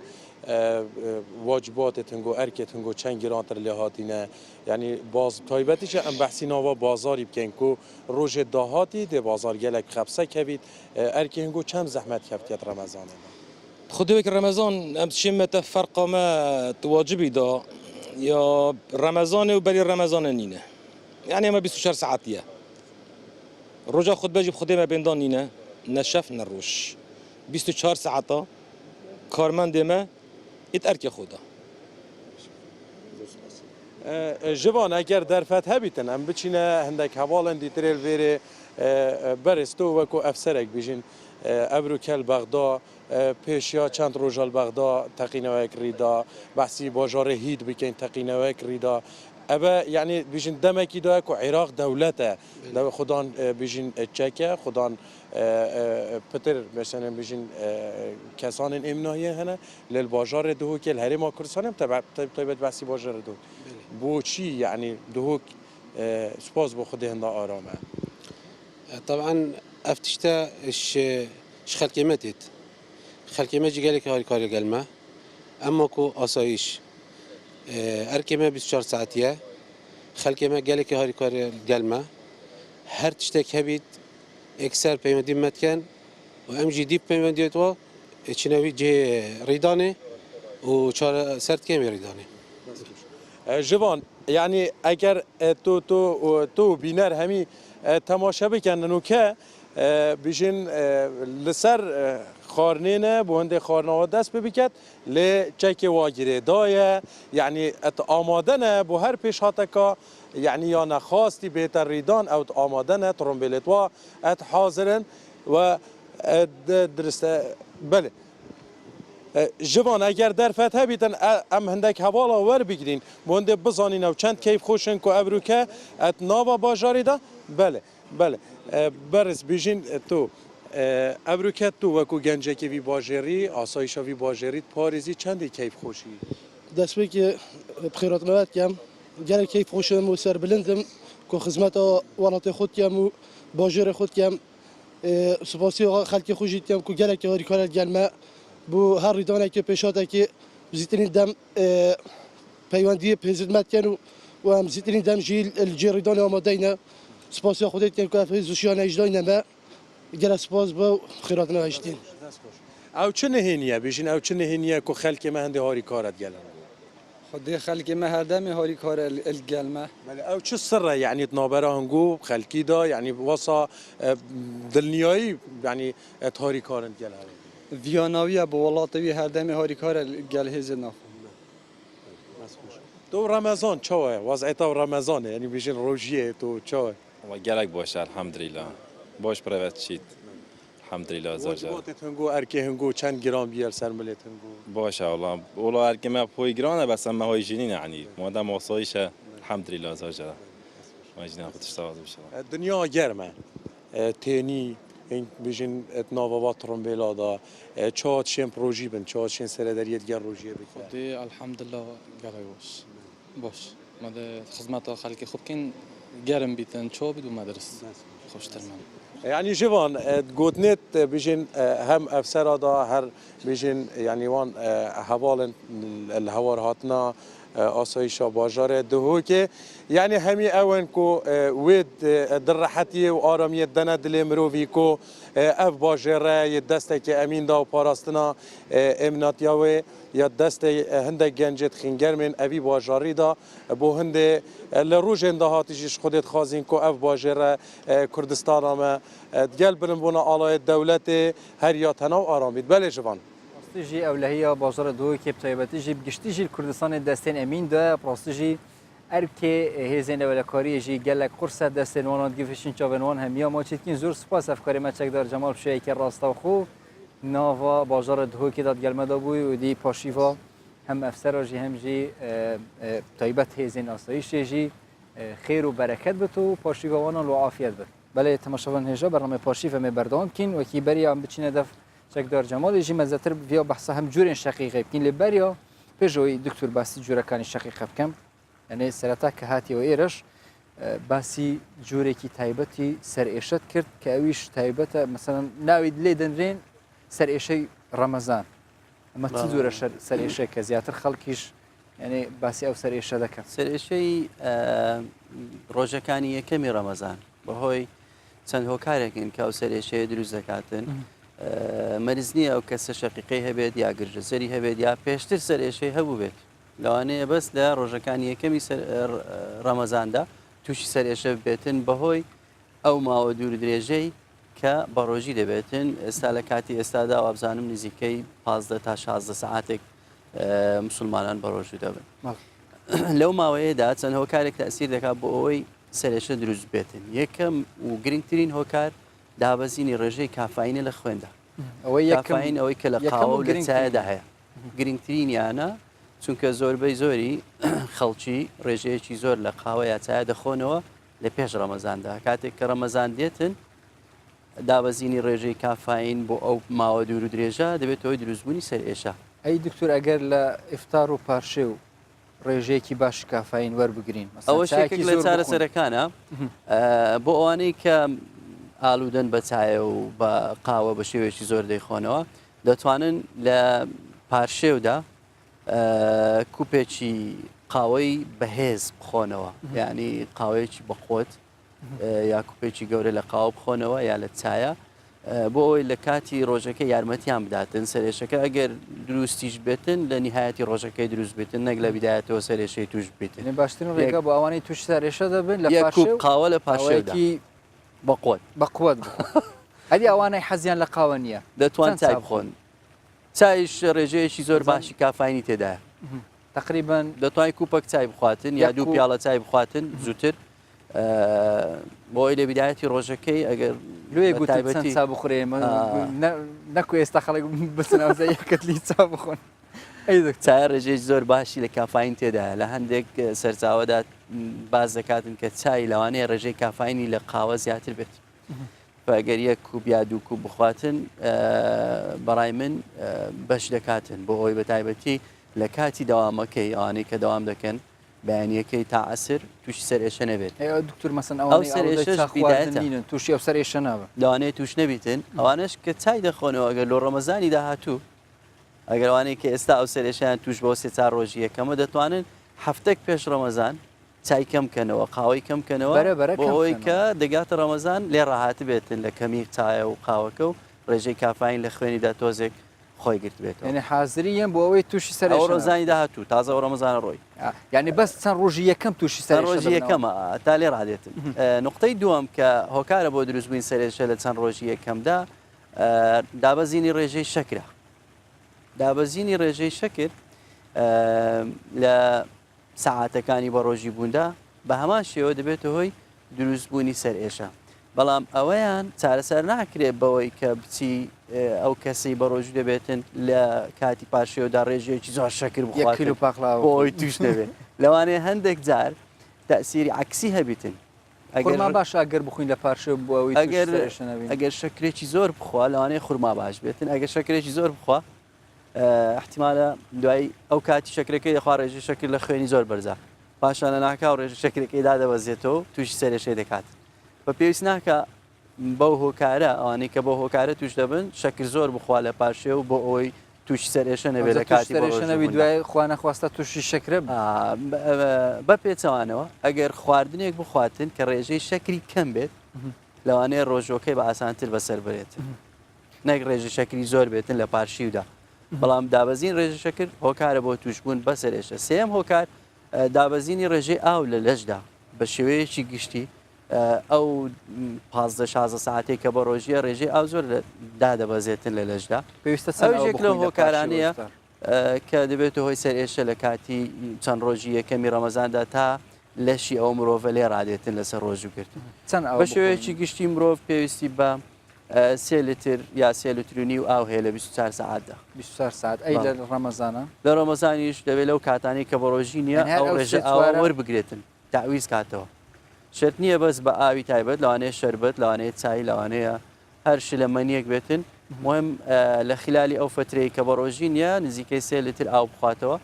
بۆ ئەوی دوور بکەوێتەوە لە توش بوون بەو سەر ئێشەیە کە باسمان کرد. با بچینە سەر جوورەکانی شەقیقە چووکە لە مێژە دەمانیش باسی جوورەکانی شەقیقە بکەین وەکو گوتشت چەند جووری هەیە. باڵێ شەقیقە زۆرێکیە پێ دەڵێن زۆری هەرە باوی شەقیقە ینی کەمن مایگرین ئەوەی کە زۆربەی خەڵکی دەیگرێتن ئەو جۆرە شەقیقەیە کە تەنها سەرێشەیە لەگەڵ سەرێشەکە تۆزێک هێڵن زیان دەبێت 180 نەخۆشەکان 150 لەوانەیە ڕشانەوەیان هەبێتن لەگەڵ سەرێشەکە. ڕێژەیەکی باشیش ڕووناچی و قسەکردن لە کاتی سەرێشەکە زۆر بێزاریان دەکات. بۆیە لە کاتی سەرێشە حەز دەکات بچێتە شوێنێکی تاریک کەسیش قسەی لەگەڵ نەکاتن و زۆربەی نەخۆشەکان دەڵێن دکتۆرە ئەمە عەسەبی دەبین تەحمولی قسەی کەس ناکەین وەختی کە تووشی سەرێشەکەی دەبین. ئەو زۆری یەکەمە زۆرێکی زۆر باوە زۆربەی زۆری لا سەرێشەکان شەقیقەکان ئەو زۆریانە. زۆری دووەم کە شەقیقەی کلاسیکە ئەوەیان باو نییە کەمە لە ناو کۆمەلگادا لایەکی جەستەی لەگەڵی سڕ دەبێتن یان بێهێز دەبێتن یان زۆر جار زۆرشتری شەقیقە هەیە کە هەندێک لە هەستەکانی مرۆڤ بەشدار دەبن تێیدا وەکو بینین ئەو نەخۆشانەیە کە شەقیقەیان هەیە لەو جۆرەی پێشەوەی توش سەرێشەکە بن بە نیو سەعات بینینیان تێک دەچێتن لەوانەیە لە یەک چاویان لە هەردوو چاویان وەکو هەورێک یان وەکو تەمەک بێتە پێش چاویان غێم دەبیتن یان وەکو شێوەی خەتی زیگزاگ دەبینن لە چاوەکانیان یا وەکو فلاشی لایت بێتە ناو چاویان ئەوانە هەمویان پێیان دەگوترێتن گۆڕانکاری لە هەستی بینین. گۆڕانکاری لە هەستەوەرەکانی دەماریان زۆربەی بەشێکی زۆری نەخۆشەکان دەڵێ لە کاتی سەر ئێشەکە ئەگەر بە شێوەیەکی ئاسایی دەست بدەیتە جەستەم من هەز بە ئازارێکی زۆر دەکەم. بەڵێ ئەوەش یەک لە جۆرەکانێکە شەقیقەیە و سەرێشەیە و ئەو هەستەشی لەگەرا سەرێشەیە و لاسڕبوونی جەستەی لەگەرە سەرێشەیە و هەستی بینینیان تێک دەچێتن هەموو جۆرەکانی شەقیقەیە و هەشیانە وەکو جەڵتەی دەما خۆی پیشان دەداتن. دکتۆر ئەتو باسی تێکچوونی هەستی بینینت کرد زیاتر مەسەن هەتا ئەگەر کەسێک نەخۆشی شەقیقەشی نەبی بەڵام زاری وایە سەردێشی دوای چاو تێک دەچی ڕەش دەبی دەمەوێت زیاتر باسی ئەو بابەتە بکەین بەڵام ئێستا دەچینە لای پاکێژێک و دوای دەگەڕێنەوە بە زیاتر باسی ئەو بابەتەش دەکەین بەڵێ تەماشاوە نێژەیەدی لە چەندین جهۆ ji بووی ئاگاهدارکردنا خەلکی هەم ji بووی ئیفطار هەم ji بووی پارشیڤ هەم دۆڵ تێتە لێدان هەم jî êdî top têne havetin li bajarvaniya Amasyayê tîpa mûzîkiya bajarvanî Amasyayê bi şêwekê cida xelkê agahdar kirin ji bûî parşîv û her rasta îftarê ew jî jenîna parçe mûzîkekê em ê berev bajarvanî Amasyayê ve biçîn û vê tîpa mûzîkê taybet û bername paşîv berdam ke hîn jî berdam bigelme û doktorî da.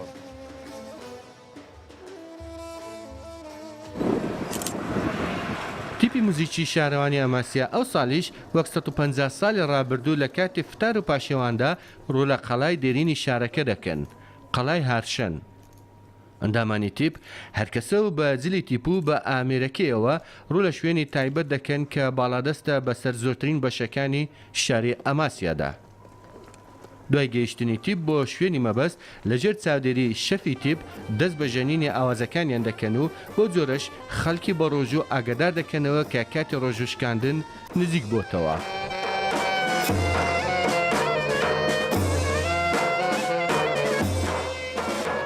Biz Ramazan'ın başladığı günden itibaren gece sahura kalkıyoruz. ئێمە لە سەرەتای ڕەمەزانەوە بە شەو بۆ پاشێو بە ئاگا دەین و بە پاس دەین و بە دەنگی موزیک خەڵک لە خەو هەڵدەستێنین بۆ پاشێو بەڵام ئەو ساڵ وەکس دەزانن ڕەوشی وڵات لە بەرچاوە بۆیە زیاتر ئاوازی سرودەکان دەژەنین هەروەها ئێوارانیش لەسەر ئەو قەڵایە موزیک دەژەنین و ئەوەشیان بۆ فتارە و بە خەڵکەکەمان دەڵێین سەعاتێکی دیکە فتارە.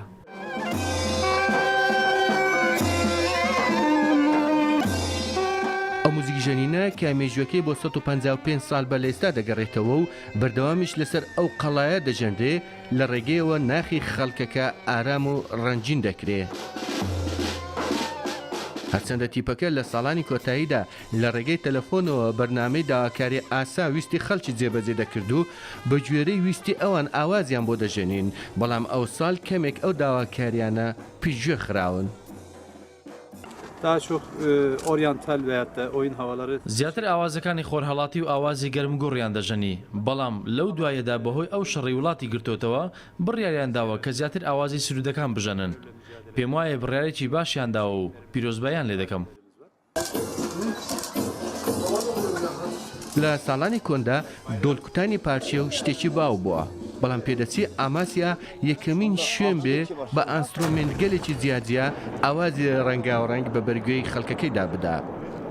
دوای موزیک ژەنینیش بە دەستی سەرۆکی شارەوانی ئاگری تۆپی ڕۆژوشکاندن هەڵدەگیرسێنن.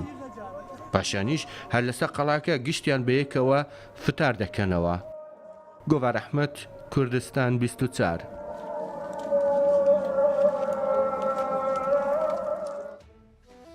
هندی بمینی ده هر بینین باجرای ئەماسیا یعنی پارچە میوزیکی خەڵک تێنە ئاگادارکردن ئەو ژی دی بەخوازە خەڵکی بوو نمونەتە وەکی گوتی هەفکارێ مە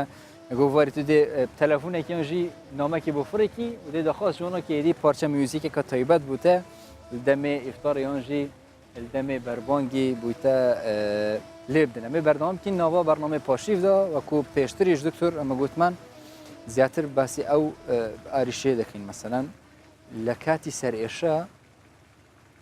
هەندێک جار تووشی یعنی چاو تاریکی دەبین هەر لەگەڵ سەر ئێشەکە ئەوە پێدەوترێت ئۆرا ئۆرا یعنی ئەو گۆڕانکاریانەیە کە لە هەستی مرۆڤ ڕوو دەداتن چه هەستی بینین بێت چه هەستی هەستکردن بە پێس بێتن یان لە زۆرجار لە مۆتۆر ینی لە حەڕەکەی لەشدا ڕوو دەداتن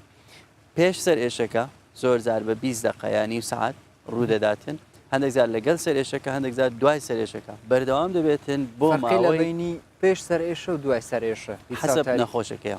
حەسەب نەخۆشەکەیە ڕێژەیەکیان بە شێوەیەکی ینی بەرچاو پێش سەرئێشە ڕوو دەداتن هەندێک لە نەخۆشەکان دەڵێن لەگەڵ سەرئێشەکەی تووشی ئەو حالەتەش دەبین هەندێکیان دەڵێن دوای سەرئێشەکە من ئێستا هاتی مەلای تو نەکە تو میوانی ناو بەرنامەی پاشووی مەسەن زاری وا هەیە ئەفان دکتۆر سرم دێشی یەکسەر چاویشم تاریک دەبی بەڵێ لەگەل سەر ئێشەکەی ئەو ئۆرایەت هەیە چاو تاریک بوونەکە چاو تاریک بوون ینی بەشێک لەو فیلدەی کە بینینە بەشێکی نابینی یان ئێستامە کە تەماشا دەکەین تقریبان 180 دەرەجە لە دەوروبەری چاومان دەبینین ئەو فیلدی بینینی خۆمانە لەو فیلدەی بەشێک دەڕۆ لایەک لای ڕاست نبینم لایەک غێم دەبی وەکو هەورێک یان تشتێک دێتە پێش چاوت یان خەت دەبیت یان فلاش دەبی هەر دکتۆر پێشی چەند ڕۆژێک هەر لای ڕاستم نەدی بەڵێ بە ئەوە سکۆتۆمای پێدەگوترێتن ینی بەشێک لە فیلدی بینینەکەی نامینێت دەڕواتن بۆ ماوەیەکی کاتی ئەو پەڕی 1 سعات دەمینێتەوە زۆربەی کاتەکان کەمتر لە 1 سعات خۆی دەگریتن و دەگەڕێەوە بارێکی ئاسایی وەکەوەی چاوت هیچ مشکلەی نەبوو بیت بەردەوام دەبێ ئەو حالەتە لە ئەنجامی لەگەڵ سەر ئێشەی شەقیقە ڕوو دەداتن زۆربەی کاتەکان لەگەڵ سەر ئێشە لە پێش سەر ئێشەکەش ڕوو دەداتن یەکێکە لە جۆرەکانی سەر ئێشە لە ڕووی چارەسەرەوە جیاوازیەکی وا نابیندرێتن لە بینی چارەسەری ئەوانەی کە ئۆران هەیە لەگەڵ ئەوانەی کە ئەو جۆرە هەستی بینینە ڕووناداتن بەتایبەت لە هەندێک دەرمانەکان لەوانەیە بتوانانی هەندێکیان بدێ ئەو نەخۆشیان حساب نەکرێ بە شەقی حساب دەکرێت دکتۆریان ناوە ئەوە شەقیقەیەوان بەشێکە لە شەقیقا ئەوانە هەمویان جۆرەکانی شەقیقن چونکە زۆری تایبەتی زۆری هەیە ئەوش هاتە سەریان ئێستا من زانیم توش شەقیقە بوویمە شەقیقا تەشخیصکردنەکەی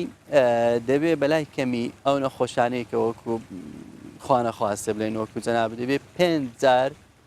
لە خلالی 6 مانجی تووشی ئەو حالەتەی بووبی ئەو جەبرێ ئەو کابرای شەقیقەی هەیە ئەگە بەس 1,000 ڕوو بدا هیچ نییە دووبارە بۆ لە خلالی 6 مانجی 5,000 ئەو حالەتە دووبارە بووە ئەو کاتی دەتوانانی برەی ئەو کابرایە تووشی شەقیقەی بووە ئەگەر بێ ئەو شتانەی باسمان کرد بەس سەر ئێشەکە بوو ئەوی کە تازە و تایبەتمەندی سەر ئێشەکەی کە پەیوەستە بە شەقیقەوەی گوتمان زۆربەی کات یەک لایە و لێ دەداتن و ژانەکەی هێڵن زوڕشانەوە و ڕووناچی و قسەکردنوانی لەگەڵە ئەوانە بە 3,000 ئەو حالەتە دووبارە بووە تەشخیص دەکرێت دەڵێ ئەو مرۆڤە تووشی شەقیقە بووە پێش تەشخیصی چکە هەر ڕەمەزانە بە هەندێک دوعا لە خۆم بکەم بەڵکوی شڵات تووشی شەقیقەی نەبێت ئینشاڵڵا جەنابتان قەت توش نابن سەڵامەتی بۆوان هەمی ئەوێت تووشی سەر ئێشەی زێدات بن تووشی شەقیقەی بینی شڵۆ شتان قسان دەکەن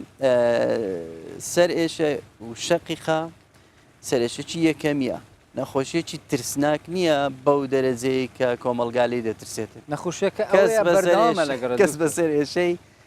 یعنی ئەوەی کە ترسی سەر ئێشەوە بیتن لەوانەیە تداخل بکاتن یان ببێتە هۆی تێکچوونی کارەکانت بۆ ئەو ڕۆژەی کە سەر ئێشت هەیە نەتوانی داوامەکەت بە جوانی بکەین نەتوانی ئیشەکانە کارەکانی خۆت بە شێوەیەکی ڕێکوپێک بەڕێوە بێت بەڵام بۆ ڕۆژی دواتر دەگەڕێەوە باری ئاسایی خۆت و وەکەوەی کە هەر سەر ئێشەشت نەبوو بێت ئەو پەڕی بخانێتن لەوانەیە 3 ڕۆژ بخانی دوای 3 ڕۆژ دەگەڕێەوە باری ئاسایی تایبەتی خۆت ئەوانەی کە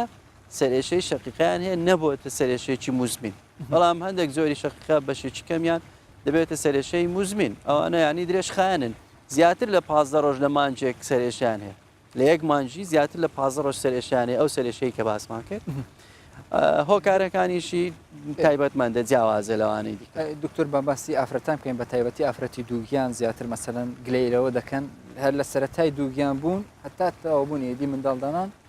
زوو تووشی سەر ئێشە دەبن ئەمە چنەوە ئەسەر ئێشەکە ئەو سەرێشەیە زیاتر سەرێشەی گرژە سەرە ئەوانەیە کە لە دووجین توژیان دەبن خۆش بەختانە جەماعەتی شەقیقەی ئەوانەی کە سەرێشی شەقیقیان هەیە لە کاتی دووجانیدا ڕێژەیەکی زۆر باش زیاتر لە 90یان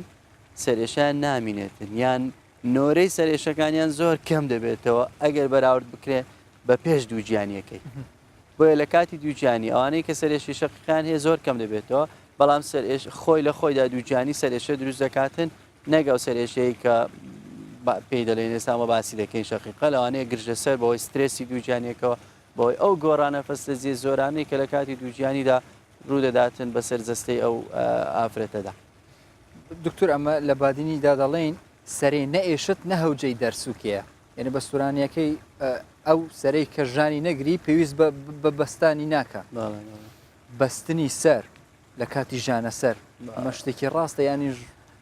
کۆمەڵگەدایەتی لە یەکێکە لەو چارەسەرانەی پێدەگوترێت چارەسەری بەبێ دەرمان سەرێشە چارەسەری هەیە بەبێ دەرمان چارەسەر بە دەرمان ئەگەر ناچار بووین چارەسەر بە جۆرەکانی تر بۆ نمونە نەشتەرگەری و بۆتۆکس و دەرزی و ئەوانەش هەیە لەسەر ئێشەدا بەدابەتی لە شەقیقا ئەوانەی کە شەقیقانێ زۆربەی زۆری نەخۆشەکان مرتاح دەبن ئەگەر دەستی بخاتە سەر لاجانجی سەری دای بگرێتن ئەوە بۆ ماوەی نزیکەی 20 چرکە یا کەمتر دای بگرێ و بیکاتەوە دیسان دای بگرێ و بیکاتەوە یان شتێک لەسەری خۆی ببەستیتن لەوانەیە 3,000-5,000 دووبارەی بکاتەوە هەز دەکات مرتاحترە زۆربەی زۆری نەخۆشەکان کە دێنە لامان لە کلینیک و لە نەخۆشخانە دەڵێ دکتۆر ئەگەر ئەم من سرم ببەستم یان ئەوها بکەم زۆر مرتاح دەبم هەز دەکەم بەشێکیش لە نەخۆشەکان بێرە لەوانەیە مرتاح دەبن بەڵام ئەوە لە ڕووی زانستیەوە باس نەکراوە بەڵام نەخۆشەکان زۆربیان باسی دەکەن بەسەوەی کە لاجانگەسەر باس کراوە یەکێکە لە هۆکارانەی کە لەو ڕێگا چارەسەریانەی کە بەبێ دەرمان لەوانەیە ببێتە هۆی کەمبوونەوەی سەر ئێشەکە یان دەتوانن ئەوانەی کە توش سەر ئێشە دەبن پەنا ببن بۆ شوێنێکی بێدەنگ شوێنێکی تاریک و ئەگەر پێیان بکرێ بخەون ئەگەر بخەوی تا هەڵدەستی لە خەوی سەرشوێ نامێنێت باش دکتۆری دیارە هاوکارانم دەڵێن کاتی بەرنمەکە تەواو بوو دیارە شتێکی وامان نەمایە زیاتر دەمویست باسی بربڕی پشتیش بکەم بەس زۆر حەزم دەکرد باسی بربڕی پشتم بکەم ئەگەر بە شێوەیەکی کورت بە شێوەیەک دانیشتینیان بکەین دانیشتن بۆ ئەوانەی کە کێشەی بربڕی پشتیان هەیە پێویست دەکات پشتیان ڕاست بێتن کە دادەنیشی وەکو خۆمان سەر کورسی پاڵ نەداتەوە زۆربەی ئامۆژگاریم لۆ برا شوفێرەکان ئەوانەی کە شوفێری تاکسین بە تایبەتی کە کوشینەکانیان زۆر بردیتە پشتەوە کۆی پاڵی دابێتەوە ئەوە زیان بە بڕبڕی پشت دەگەێن نەک سوودی پێ بگەێنێتن باشتر وایە کوشینەکەی ڕاست بیتن ئێمەش لە کاتی کارکردندا بەڕاستی دابێتتر باسی بابەتەشمان کرد بەبەست هەر ئەوەندە بوو زۆر سپاس دکتۆر جیهاد خەبەرسپوری نەخۆشیەکانی مێشک و دەمار و بربڕی پشت کە لە ناو بەرنامەی پاشیف لەگەڵماندا بووی پاشیوی شەشەم ئینشەڵا بەرنامەی پاشیف دایی هات کە زۆربەی زۆری خەڵکی مژیلی خواردنەوە پاشیوێنە پاشیڤەوانان سەحەت و بەرەکەت و خێر بێت خدا حەز کرد پشتی دەمەکە کورتە میژدە دەست خواردنەوە پاشیوێکین بەرنامەی پاشیوێ ئەڤروکەژی دیگەل دکتوری بدایی هات و دیگەل مژارێن یعنی گشتی ژێر ئەڤروکە بدایی هات لێ چ بنەوێت ڕۆژێن بهێدا هەتا ڕەمەزان داویت هێت بەرنامەی پاشیو ژێر گەلەوە بەردامە سەرێ سەعەتە ئەیکێ لە هەمی شەوێن ڕەمەزانێ خدا حەز کرد بەرنامەی پاشیف بە هەمی بەرگە بابەتە خۆی جدا و دەینەت خزمەتەوەدا و خودت گەلەها بە تۆ ڕۆژی و نوێژن و خەبیل و مەش دوعایا بێ بەهر نەکەن هەر شاد بژی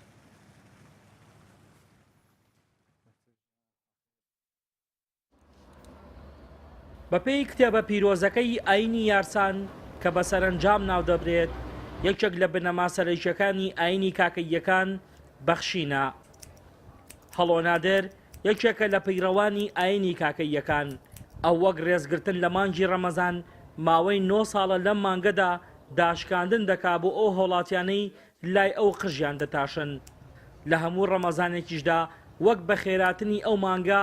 یەک ڕۆژ بەبێ بەرامبەر کار دەکات من پەیڕەوانی ئاینی کاکەیم و پەروەردەی ئاینەکەم پێمەڵێ کاکەی ئەڵێ ئەبێ بەخشەر بێ ئەبێ لێبوردە بێ ئەبێ هاوسۆز و هاوکاری خەڵک بێ و یەکێک لە پایەکانی ئاینی کاکەی بەخشینە منیش حەزم کرد ڕۆژی بەخشینەکەم لەبەر بەڕێزی و پیرۆزی مانگی ڕەمەزانی پیرۆز حەزم کرد بەخشینەکەم بکەمە نێو مانگی ڕەمەزانەوە کاگەڵۆ بێچگە لەم ئیشانەکە کردوێتی ئەم پێداویستە تایبەتەکانیش هەر بەلاش سەریان چاکات هەر کارێکی زۆر جوانی کردووە بەردەوامی شەوە نەبێت بۆ خاوەن پێداویستە تایبەتەکان تۆ بڵێ ڕۆژێک بێت لە ڕۆژی بۆنە ئیسلامیەکانی شاوانی کە لە ئی مسلمانەکانە کاگەڵۆ داشکاندنی کردووە لە سەرتاشینەکانیدا و ئیشێکی چای کردو دەستخۆشی لێکرد هەڵۆ جگە لەوەی بە کەمترین نرخ قژی مسلمانەکانی شارەکەی دەتاشێت ئاماژەش بۆ ئەوە دەکات سەرجەم ئەو منداڵانەی نەخۆشی ئۆتیزمیان هەیە بەبێ بەرامبەر دەچێتە ماڵەکانیان و خژیان بۆ دەتاشێت ئەمە جگەلەوەی هەر هاوڵاتێک نەخۆشی درێژخایانی هەبێت وەک جێبەجێکاری دەقەکانی کتێبە پیرۆزەکەیان بەبێ بەرامبەر کاریان بۆ دەکات. ڕۆژی لەدایکبوونی حەزرەتی مەسیحا حەزم کرد دیارێکیش پێشکەش بەوان بکەم چونکە لەم کوردستانی ئەمە فرە ئاینی هەیە و پێکەوە ژیان هەیە و حەزم کرد دیارەکەم ئەوانیش بگرێتەوە. لەو ڕۆژە بڕیارەکەم بەم شێوەیە بوو هەتا بتوانم ئەم پیشەیە بکەم سەرتاشین بە خۆڕاییە بۆ مناڵانی ئۆتیزم ئەگەر نەتوان بێنە دوکانەکەش من ئەچمە ماڵەوە. مامۆستایەکی ناسراوی ئاینی موسڵمان لە شاری هەڵەبجا ئاماژە بۆ ئەوە دەکات کە ئێستا هەرێمی کوردستان بە قەیرانێکی دارایی سەختدا تێپەردەبێت و دەڵێت ئەو کارەی هەڵۆ ئەنجامی دەدات پێویستە چاوی لێ بکرێت و فراوانتر بکرێت چونکە لە مانگی ڕەمەزاندا هاوڵاتیان داهاتێکی ئۆتۆیان نییە و دەبێ نرخی کاڵا و حەقدەسی پیشەوەران کەم بکرێتەوە. دەستخۆشی لەو کاکەشەکەین کە بەڕاستی لەوانەیە 10 ساڵ زیاتر بێ کەسە تاشخانێکی داناوە هاوکاری هەموو چین و توێژەکانە کار کەسێ بچێتە لای سەری چاکە بە تایبەت لە ڕەمەزانە. ئەمە پەیامی پێغەمبەری خۆیان و جێبەجێیەکە عەلەیهی سەڵات وسەلام. پێغەمبەری خوا ئەوەنە سەخی بووە بە تایبەت لە ڕەمەزانە وتوانە کە ڕێحی المرسەل وەکو ڕەشەبا ئاوا چۆن بێت و بڕوا ئەوەنە بەخشندە بوو. ئێمە بۆ کیە بەخشین بۆچی ئەبەخشین بۆ ئەبەخشین خوا لێمان خۆش بێ ئەبێ ئەمە ئەم پەیامە لە ماڵەکانمانە و لە دەوروبەرمانە لە دراوسەکانمانە لە هاو نیشتیمانەکانمانە تا ئەگاتە بازار ئەم پەیامە پەخشکەینەوە.